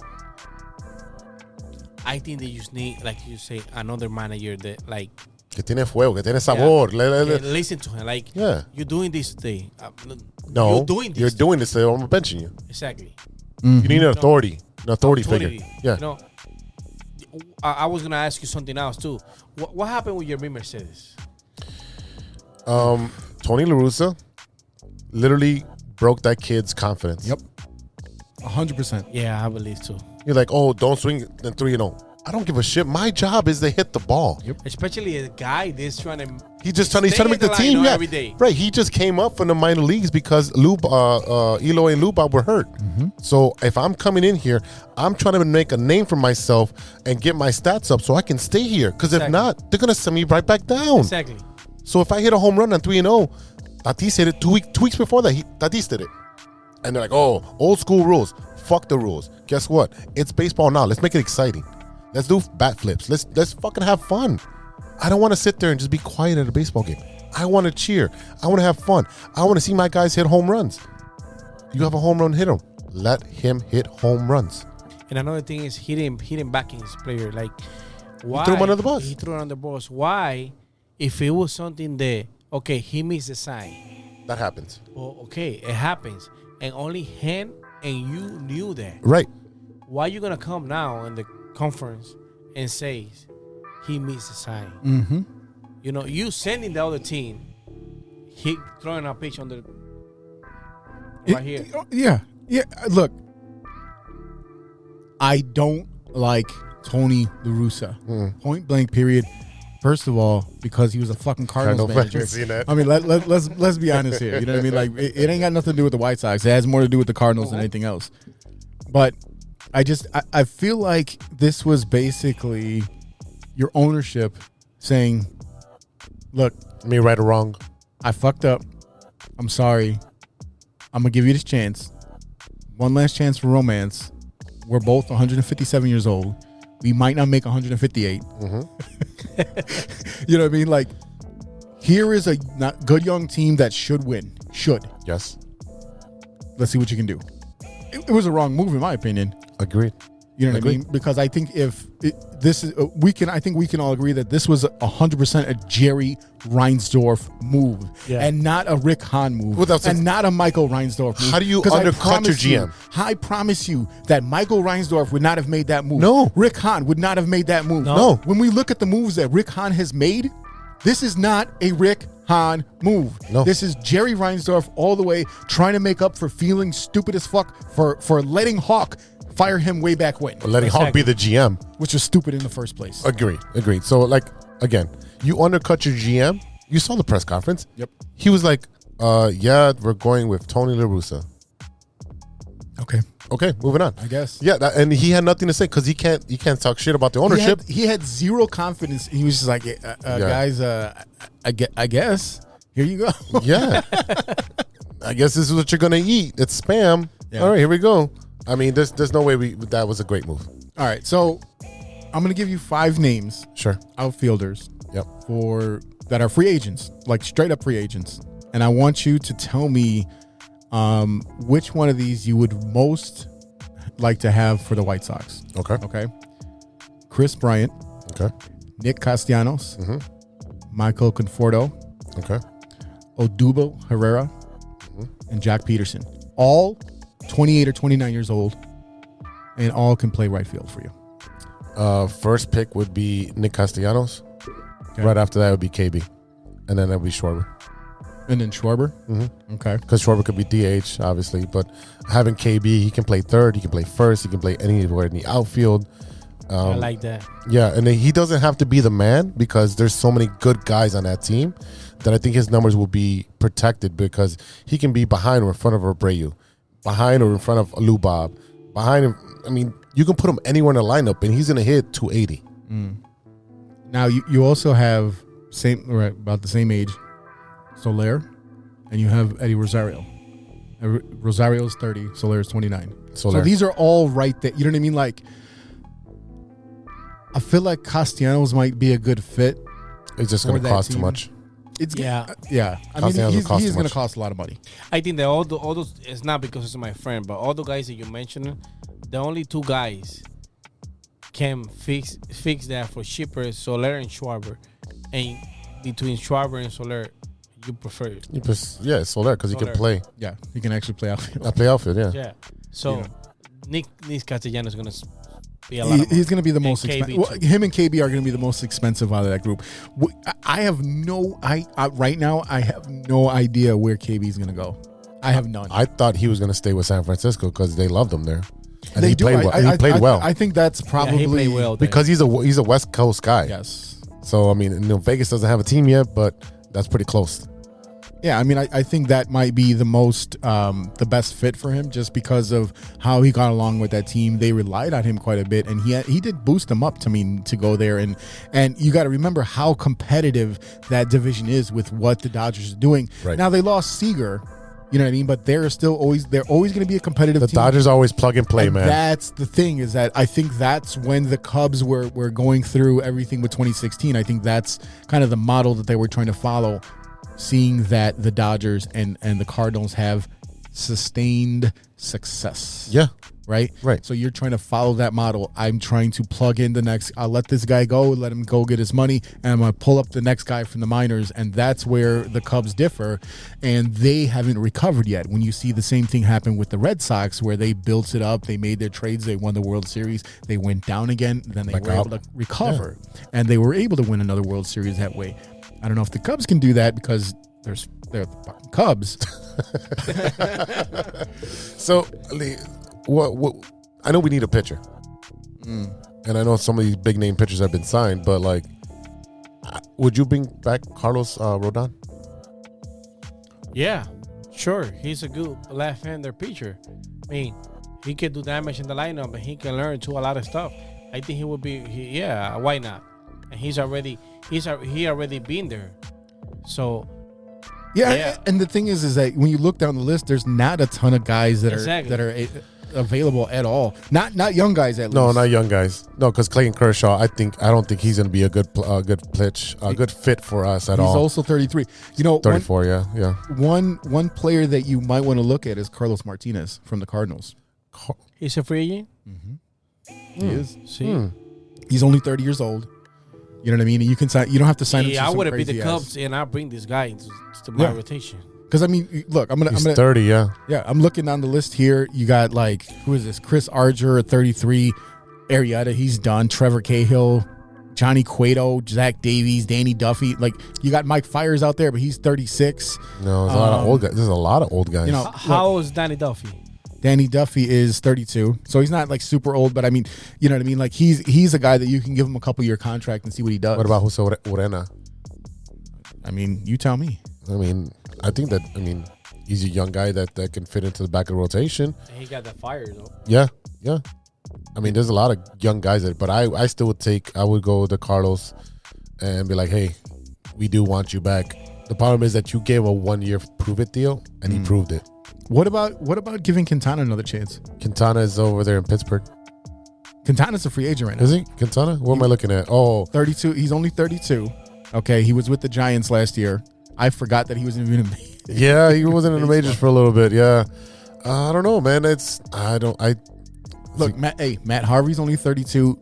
Kershaw's 33. I don't think Kershaw would come to play in the AL. No. You know what I mean? Like, I just don't. I don't know where the hell Kershaw is going to go. Yeah, he might stay with the Dodgers, do like a 1-year cheap deal. Prove it deal again. Yeah, see what they do, and the Dodgers are going to be in favor to do that. See, Quintana signed a 1-year deal with Pittsburgh November 29th. Oh, so he just came off. He just signed. Yeah, I'm looking at that now. I mean, again, designator hitters is something that we also need. Nelson Cruz, even though he's 41, the guy can hit forever. Nelson Cruz is a guy that, like, if he was 51, I would give him a contract. You know what I mean? Like, somehow this old son of a bitch, just and you know what too? You know what he does really well is beat the shit out of the White Sox. So if he's on you, hey, if you can't beat him, join him. That's right. You know what I mean? That is 100% a guy that I would bring in. And you're gonna tell me that Nelson Cruz wouldn't fit right in with that team? I mean, let's act the expert. How about that? Yeah, I mean, look, hey, Mike. Nelson Cruz. What do you think about him on the White Sox? I mean, he can only play DH. Right. That's fine. That's I mean, because here's the thing: who have they been playing at DH? The young guys that should be out in the field. Yeah, we've had Vaughn. Yeah, because Abreu's defense has got 100% way better. Yeah. So he wants to play, and he plays when he plays on the field, he hits better. Just be honest. So Nelson Cruz, I think he's a good fit. It just limits you on what you can do in the outfield. Exactly. What about at second base for the White Sox? Because Hernandez, tell me what you really think about this. Because he won the Gold Glove the year before.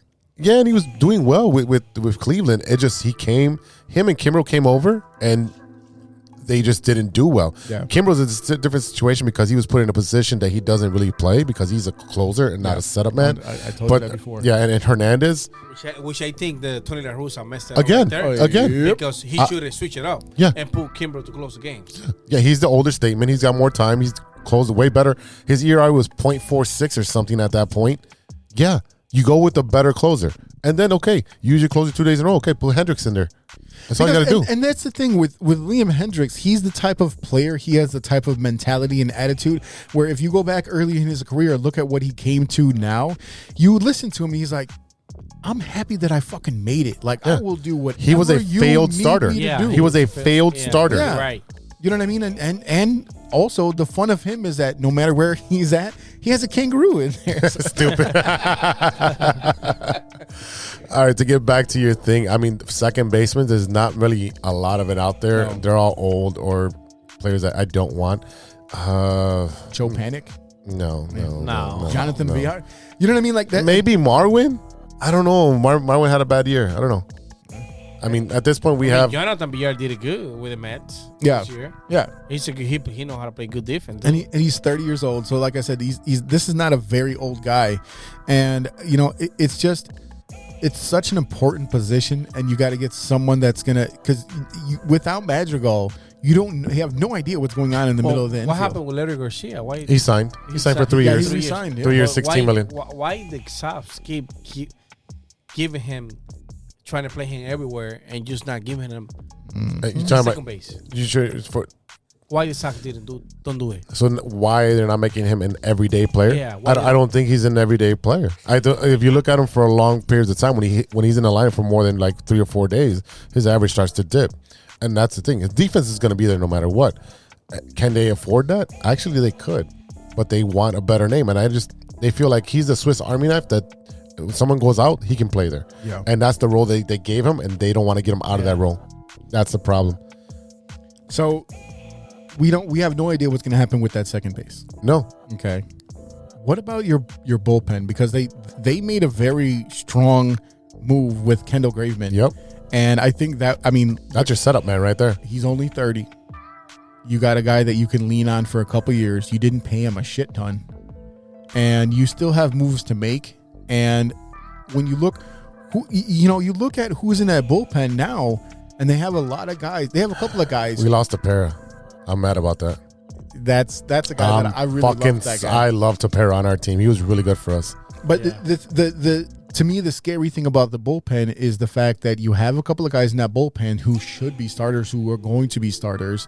Yeah. And that means that you're going to have to shore up your bullpen. So right. So you got Kopech and Crochet that might be going into the starting lineup, which takes away 2 flamethrowers out of the bullpen. So pick one of those to start and one to stay in the bullpen.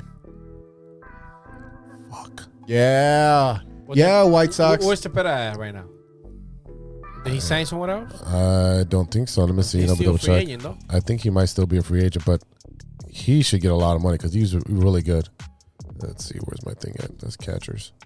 Yeah, he's a free agent right now. Yeah. He's not playing anywhere right now. Yeah, I would definitely sign him back. Oh, 100%. You sign that man back. Yeah. I think to answer your question, I'm gonna go with Crochet. Which one? Crochet instead of Kopech. To do what? To start. Okay. Really? Yeah. Why? Yeah, I really think it would be the other way around. Me too. I've seen a lot of the Kopech spot starts, and I don't think he's there yet. I know he came back from that mental issue of the anxiety, and then he had the breakup. Yeah, the breakup and the divorce. Right, and divorce, and all that stuff. And he had some really good innings coming out of the bullpen when he's the first guy out there, but when I see spot started, he wasn't that hot. I don't think but again, he's still learning how to pitch. Spot start. You know what I mean? I think when you look at Crochet versus Kopech, I think Kopech is going to be groomed to be a starter, and he doesn't have to be a number 1 or even a number 2. But when I look at Crochet and just the flame that comes out of his arm, I think that he's way too valuable in the bullpen as your 7th inning guy. Exactly. You know what I mean? I think he's way too valuable for that. I could see him as a future closer too. And that's why groom him for your pen and put Kopech as your starter. That's what I think. It's really going to come down to the experience, because some guys start as a starting pitcher and suck and then move on to be a great middle reliever or closer. And then you never know. But that's my thing is that after the injury, he hasn't had enough time to actually move into that starter role because they were jam packed. They had a log jam up there. You know, Lance Lynn, I don't know what the hell happened to him in the playoffs. You know, you got Dallas Keuchel who also lost his fucking mind. So they are going to need one of these young guys to step up and actually be a solid starter. I mean, if you see numbers for Lance Lynn in the playoff, he's never been that good in the playoff. Yeah. How do you start him against the Astros? That's what I was gonna Who say. the Astros just kill him, and they kill him even more in Houston. That was the stupidest thing ever. I was just gonna say that, like, I don't know what's happened with Tony La Russa that day that he put Lance Lynn to start the game. Because you know what happened is that he has fucking Alzheimer's. He's 157. I told you. He not gonna make it to 158. It's another one of those things where your entire team is affected by the fact that your owner wants to make amends for some shit that he shouldn't have done long ago. And that is going to fuck up your team. When you have inept managers, like Ricky Renteria almost fucking killed Rodon the year before. I was like, what are you doing? He's the starting pitcher and you put him, Crochet, both got hurt in that game. I'm like, what are you doing? Dallas Keuchel, I think he'll be fine. He's one of those bulldog pitchers that he knows when he sucks. He's like, you know what? I'm going to suck it up in the offseason. I'm going to bust my ass. He's going to come out on fire. I have no worries about Keuchel. He'll be fine. You got Giolito that's just going to build on his Cy Young reputation. Cease is a good kid. He has the best stuff out of all these guys here. And once he gets it going, it's over. Lance Lynn, he's going to be your number 4, number 5 starter, and that's fine. You just need him to eat innings. And that's what I'm saying is that you take Kopech, you put him as your number 5, and what's the problem there? I'm fine. There's no problem with that. You know what I mean? There's no problem. I mean, Lopez is still on the team, too. I can't believe that. So who will be your number 1 starter? Giolito. It's Giolito. And then the second one? Cease. Yep. Third one? It's got to be Keuchel. Keuchel, yeah. Or Lynn. And to me, that takes pressure off of Keuchel not having to be the number 1. Because I think when he came over, you thought he was going to be the number 1. Actually, I'd probably put Lance Lynn as 3. Really? Yeah. I know Keuchel over Keuchel. Yeah, it'd be like you got something to prove. But prove you want the spot. Yeah, but to me, that's a respect thing. You at least give him the number 3. You know what I mean? Like, here's the thing: as you go further, 3 in the or season, 4, what much difference is there? The guy just won a Cy Young last night. You have to give him some respect, though. Yeah, he almost. Yeah, he almost won a Cy Young. Almost won a Cy Young. Yeah. Okay, Keuchel has a World Series. Well, yeah. You know what I mean? And that's so does Lance Lynn. Does he? Yes, he does. Lance Lynn won it with Tony La Russa when he was a reliever for fucking Cardinals. And he almost did it with Texas too. Right. Cardinals, motherfucker. Yep. All right. Hey, look, but okay. It's fun to talk baseball. Okay, so here's the thing: if you want to interchange that right there, but like I said, I think you're number 5. If you're not bringing back Rodon. If you're not bringing back Rodon, because I feel like he has shown you enough to give him that opportunity, and to give him an opportunity in a White Sox uniform. Don't let that man go somewhere else and prove himself somewhere else and make a shit ton of money.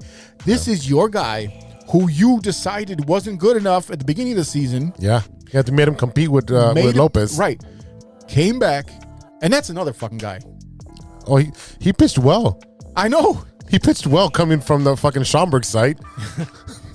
But you don't want to see Detroit getting run down. No. If Detroit, it gets because Detroit usually picks up our players. Yeah. They always pick up our players and they do well there. And Detroit gets someone like Rodon. Maglio. Oh. Yeah. Yeah. So did Gordon Beckham. He played over there too. Yeah, who cares about that guy? Oh my God, I have such a hard time listening to him talk. Yeah, he's bad on the commentary. Man. Yeah. I'm like, I've never seen someone that speaks English have a language barrier speaking English. Yeah, you notice when Ozzy's not in the post game, I'm like, oh shit. Yeah. When Ozzy's not there, I'm like, I'm not watching this shit. Yeah, it's hard, man. I'm sorry, Chuck. I can't watch it. Yeah, I feel bad because like you failed at baseball. Well, he didn't fail at baseball. Okay, how old is he? I don't know. 30, 38? He ain't that. Gordon Beckham is not 38 years old. Let's find out. Yeah, he is not that old to be that bad. I mean, come on. I mean, baseball is one of the hardest sports, man. Relax. Gordon Beckham. All right, let's see. He is 35 years old. There you go. Okay. There you go. How did he get so old so fast? He was, you know what I mean? Like, I don't know, man. Look, I feel like the White Sox are in a good position I don't think they have a lot of holes on the roster. We are worried about the middle infield with a second base spot. But I think your corners are cool. I think that your shortstop is cool. You got to worry about, one more player in the outfield at least. I hope they don't sit on their hands and say, okay, Adam Engel. Yeah. I mean, I love Adam Engel because he can run through the wall and catch anything out there. And the defense would be great. But Adam Engel's offense just started turning around before he got hurt. And then this past year, he was hurt with the hamstring all year. You can't depend on this guy. I'm sorry. I love him, but you can't depend on him. So hopefully the White Sox ain't quote-unquote cheap. And you know what? One thing, too. Soler's numbers in the White Sox Stadium are really good. Oh, yeah, I know. He killed us. He killed the Sox all the time. All the time. Especially in the summer. He hits moonshots. What did I tell you? If you can't beat him, join him.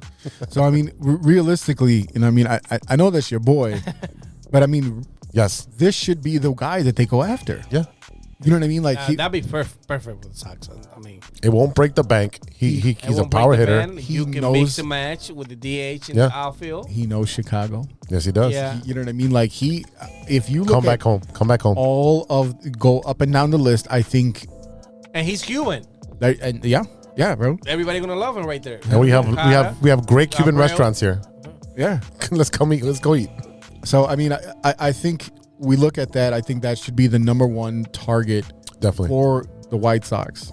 Okay, I think that you should try to find a way to bring Rodon back. Yeah, you know what I mean. As a sign of respect, at least talk to him and make him an offer. He might get a bigger offer somewhere else. But just talk to him. Make him a respectful offer. A couple of years, a couple $1 million. Make him a respectful offer. Because here's the thing. What's a respectful offer look like? I mean, I would say at least 3 years.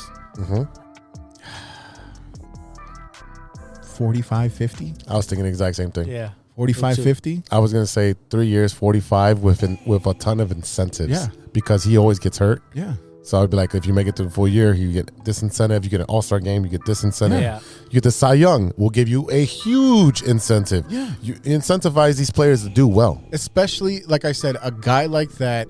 And he has to understand what he's been through on the South Side, what he's meant to the team, and how you're our guy. We're keeping an eye. I can't hold on to you right now, but I want you. It's almost like a practice squad player. You know what I mean? In football. I like you a lot, kid. I can't use you right now. I'm thinking of you. As soon as I have a spot for you, I'm looking at you. But you're going to have to prove yourself.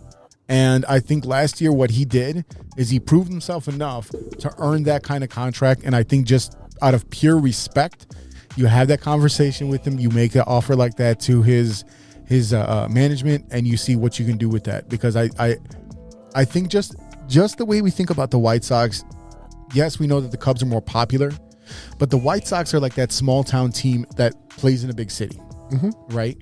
So when you take care of your own, it goes a long way with your fans on a team like that, like the Brewers. You know what I mean? Like the teams like that. It goes a long way to respecting your guys and just recognizing what the fans like and why they keep coming back, because you take care of your own. It also shows the rest of the MLB that you take care of your players. Yep. So and if you come here, we'll take care of you. You know what I mean? So I think realistically, that's the guy that I think we agree that that's who the White Sox should go after, right? That should be your Rodon, Soler.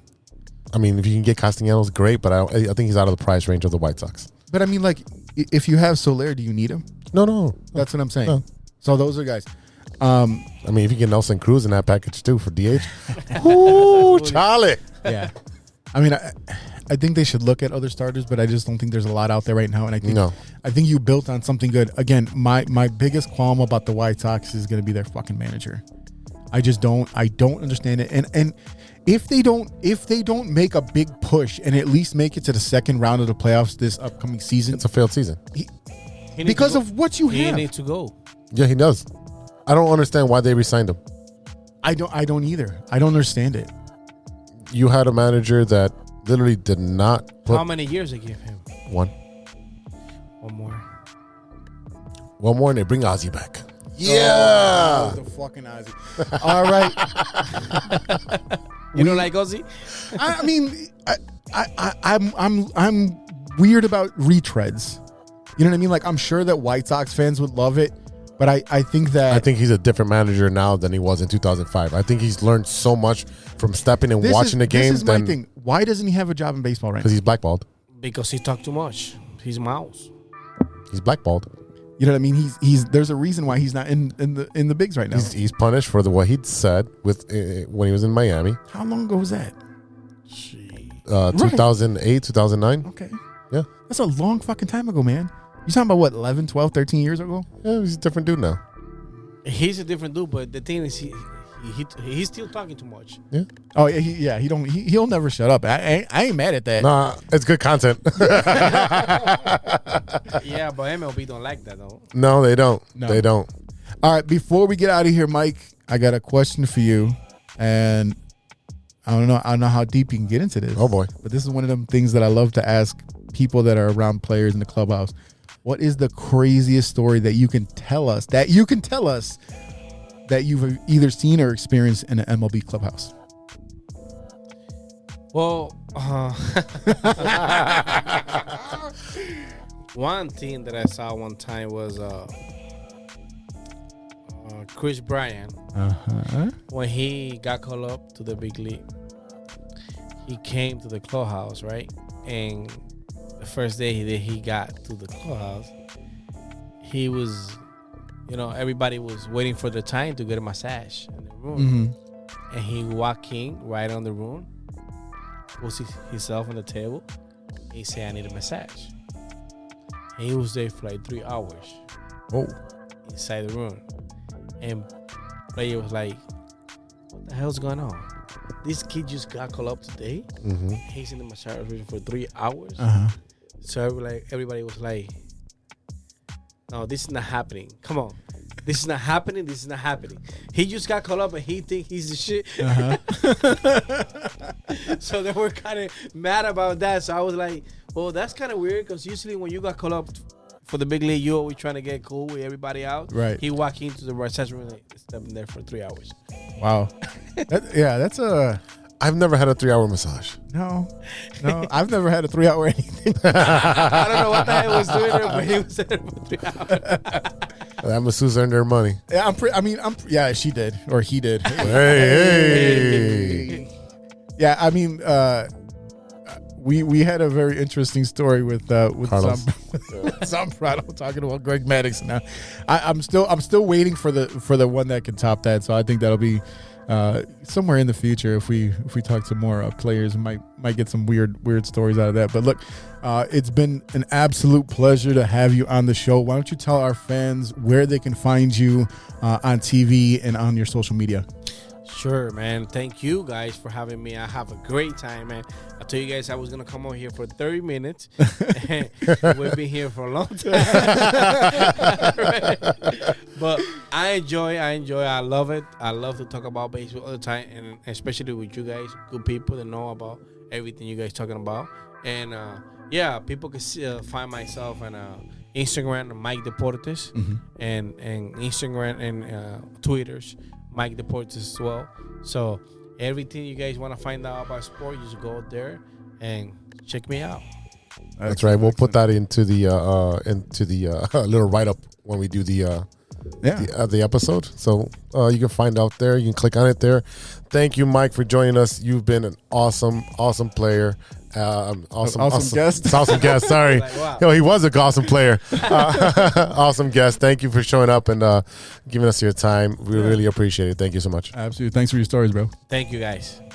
What a great interview. Glad to talk some baseball, and it'll be interesting to see what happens with this lockout. Yeah, I mean, there's a lot of players still yet to be signed, so it'll be really interesting to see who goes where and see if the Cubs and the White Sox can fill some holes. Hey, fill some holes. Let's take a break and pay some bills. We'll be right back with Stirring the Pot. We all know that 2020 was no joke, and with an ever-changing world climate, many people are looking for a new opportunity. Guys, are you looking for a career that rewards effort and makes you feel valued as a team member? Let me tell you a little about our friends at ACSI. ACSI is a certified RCN business agent. They provide the same RCN services with a personalized touch.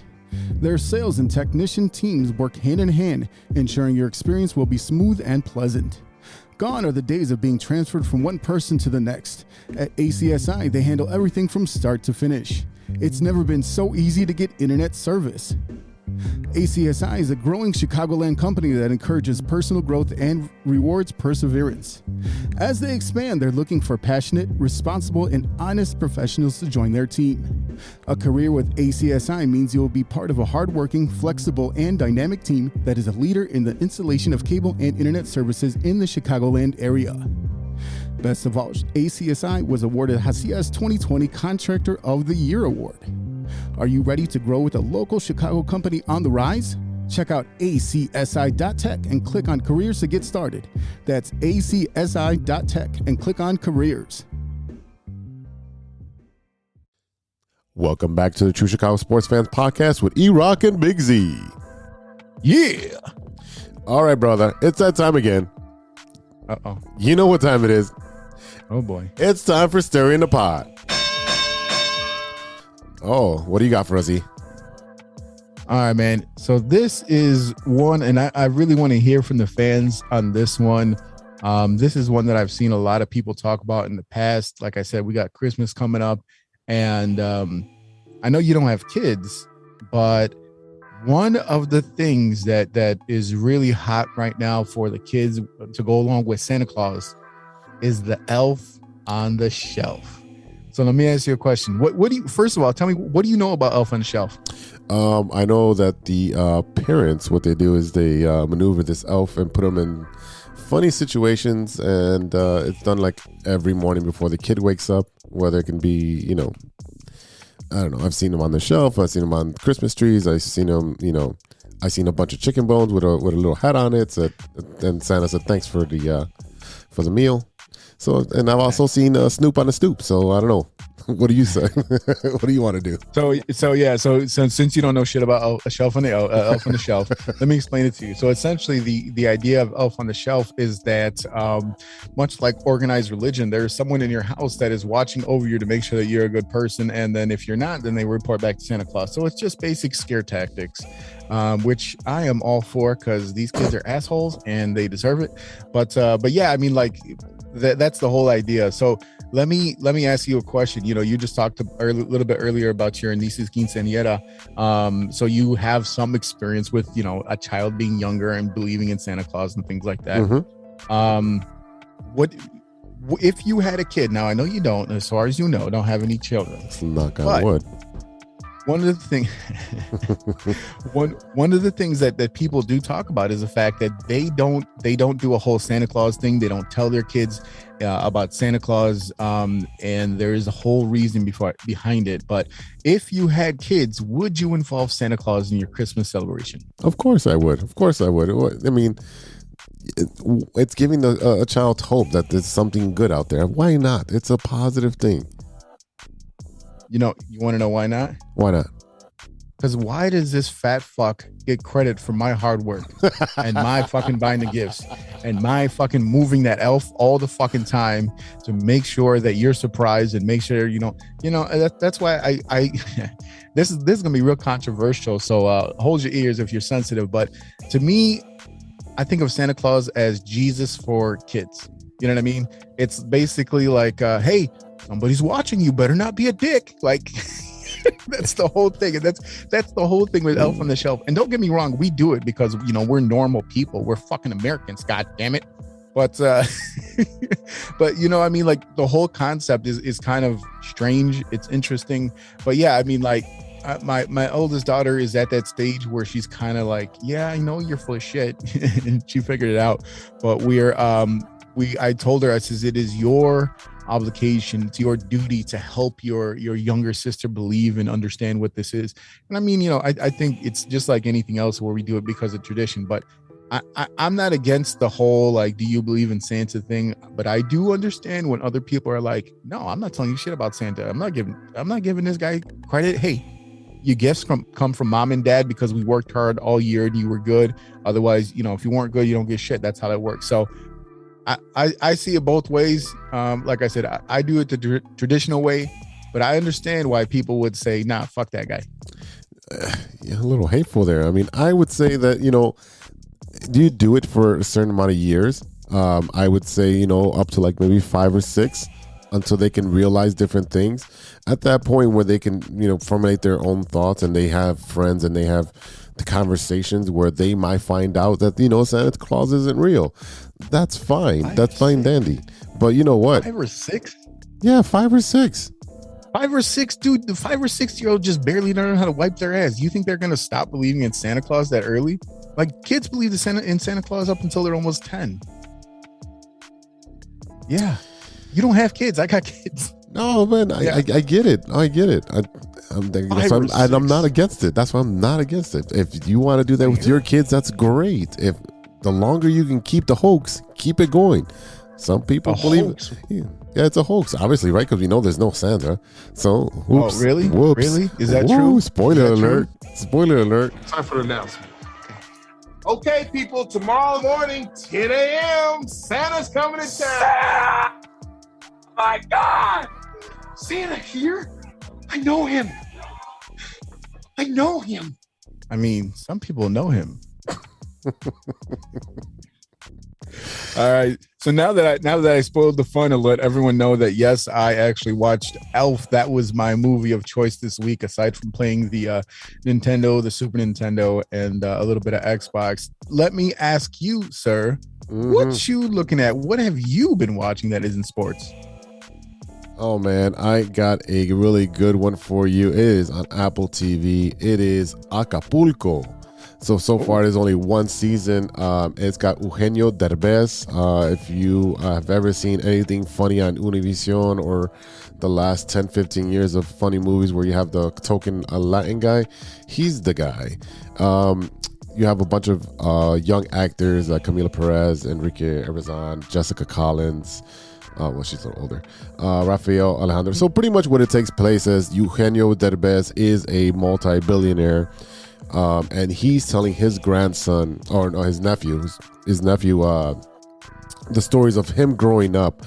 So he was dirt poor. His mom had health issues and so forth. And on his way to work, someone tells him, "Hey, there's an opening at the resort, and they're taking interviews. So get your butt over there." So his dream has always been to work at that resort in Acapulco. So he goes and he gets the job, and then him and his best friend get the jobs, and there's a bunch of random stuff that just goes on, and it's just very nostalgic because there is a lot of it since it takes place in 1985 or 86, something like that. There's a lot of nostalgic. There's a lot of great music from Menudo and a lot of 80s covers. Great covers are done in Spanish by this duo that's just singing in the middle of the pool. It's just a hilarious situation. How you see him growing up, and then you see, like, obviously the end result that he's a multi-billionaire, but you do see him go through the struggles, how he helps his mom, and the different dynamics that he's put into. So 10 episodes, they're about 30-35 minutes each one. Really good series, man. That sounds interesting. I want to say I did see the preview for that, so I have a good idea what you're talking about. But yeah, I mean, that's something that'll go on my list. I'll watch 2 episodes and then forget about it because that's what I do. Hey, Billie Eilish was on SNL this week. She was actually pretty funny. There was some pretty good bits there. She was one of these, she had never been there as a host, but she was there as a musical guest, and she had a hard time kind of not laughing at some of the jokes. Sometimes that was kind of cute. Also, there is a show on Netflix called Saturday Morning All-Star Hits. It is bizarre. If you have watched SNL at all, you know who Kyle Mooney is. He is he has a very very interesting and quirky sense of humor, and this is his take on the Saturday morning shows of the 80s and 90s with the cartoons and stuff like that. So if that's your kind of thing, think like live action Adult Swim type of stuff. So that's his thing. And then also the last thing that I watched on Netflix was, they came out with season 2 of Tiger King. I have not watched that yet, but they also have a documentary about Doc Antle, is one of the guys that was in Tiger King, but it was basically where Joe Exotic based his whole idea of the zoo and everything off of. And this guy, holy shit, this guy is just one of the biggest pieces of shit you ever heard of in your life when you actually watched the documentary, and what he went through, what he did to a lot of different people.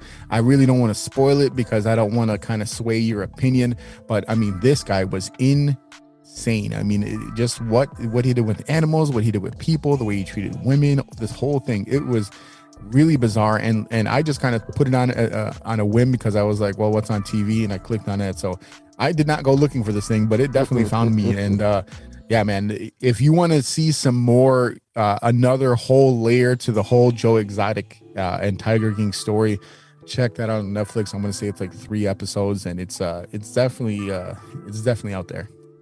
Well, yeah, I'm gonna tap out. I'm not gonna watch that. It doesn't interest me.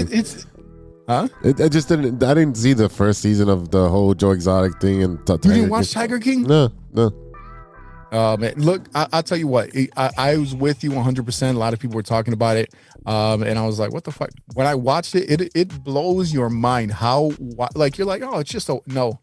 You think it's just some like random ass like redneck wildlife story. It is so fucking bizarre. The whole thing with Carol, like, it is just bizarre. You got all this time off coming up. Just take a day, sit on the sofa, crack a beer and watch that shit. Just the context of what I'm talking about, because this shit is fucking wild. Well, I guess maybe I'll give it a try. I got a lot of stuff to watch. We all do, but this is look. I'm giving you a personal recommendation. You're like, oh, maybe I don't know. Fuck you. Like, what the hell, man? Come on, what's up, man? I'll give it a shot. I mean, give it a shot. I mean, I'm trying to spend the Christmas break at the gym, man. I gotta lose this COVID 30. I put it on my belly. Yeah. Okay. Let me tell you, ladies and gentlemen, even though we are literally recording through Zoom, because we're both very lazy today, I can smell the bullshit from here, because I promise you my man's going to be there drinking the tequila and drinking the booze and hanging out. And just like the rest of the world, you're going to start working out after the new year. That's what you're going to tell yourself. Like that's what I'm telling myself. Challenge. Sounds like a challenge. I will be at the gym. You'll be at my crib drinking tequila with me. Get the fuck out of here. I still can do that. I'll just stick to tequila. I'm gonna cut out the beer, just drink straight tequila, and hit the gym.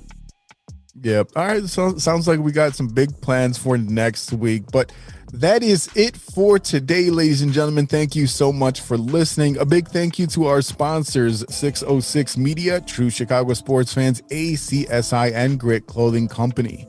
Don't forget to go to gritclothingco.com and get your official TCSF podcast t-shirts.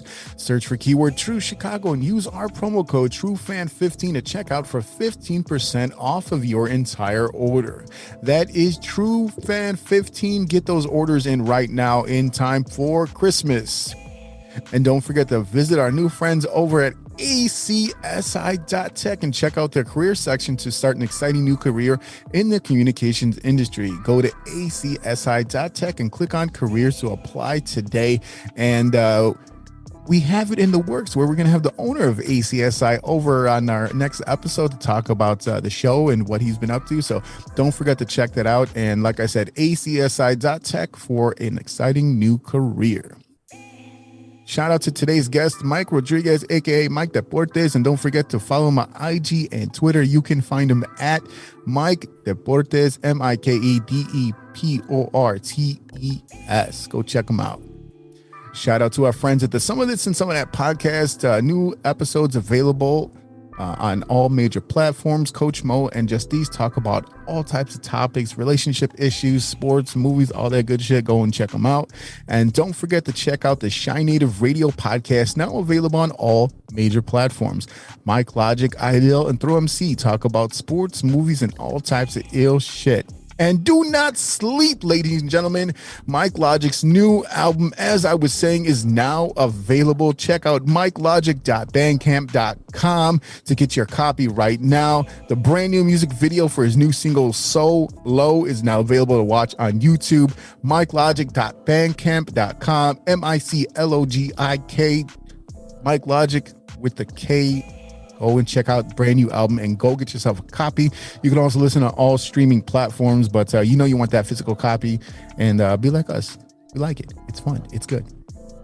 Shout out to Ronesh Panic and our new beats from the homie Serious Beats for all the music we play on today's show. Check out paniconthebeat.com for all your Moleman merch and gear. And make sure to check out prodbyserious.com, prodbyserious.com to check out all the Serious Beats music. And I think they have a sale right now for new beats, 30% off. So go and check them out and get you some new beats for you rappers out there. Check us out on social media. You can find us at True Chi Fans on Twitter. That's at True CHI Fans on Twitter and on TikTok. Find us on Facebook, Instagram, YouTube, Spotify. Reach out to us on the DMs. Tell us what you think of the show. You're stirring the pot ideas, and what you want to hear on the show. And you can also reach us at truechicagosportsfans@gmail.com. Before we get out of here, we want to pay tribute to a few people. This has been a really hard-hitting week for people in the music industry. Number one, with the passing of Chicago hip-hop pioneer Parker Lee Williams, a.k.a. DJ P. Lee Fresh, who died last Wednesday of a heart attack at Northwestern Memorial Hospital.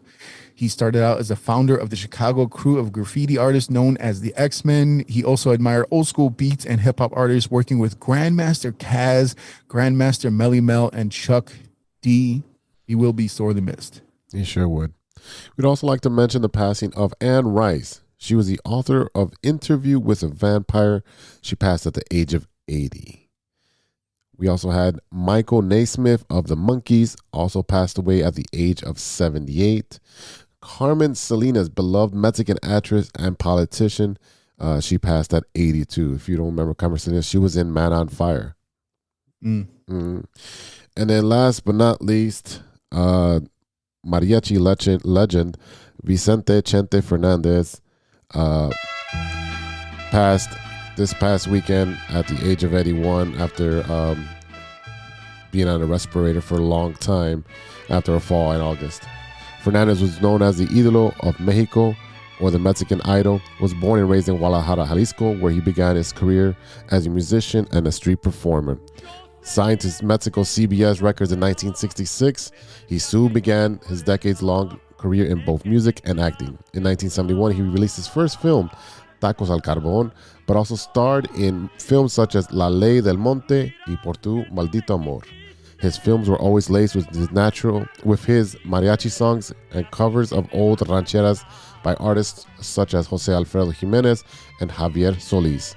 Some of the most iconic songs include Por Tu Maldito Amor, Volver, Acá Entre Nos, Hermoso Cariño, Mujeres Divinas, and covers such as El Rey and Caminos de Guanajuato. He will be definitely missed. Yeah, it's always difficult to lose loved ones at this time of year, and so many musicians, and we feel for their families, and we'll just take a moment to enjoy their music, during this holiday season. All right, y'all. For Big Z, this is E-Rock. We'll see you next week for episode 76. Until then, be good to each other. For love of sports. Yeah.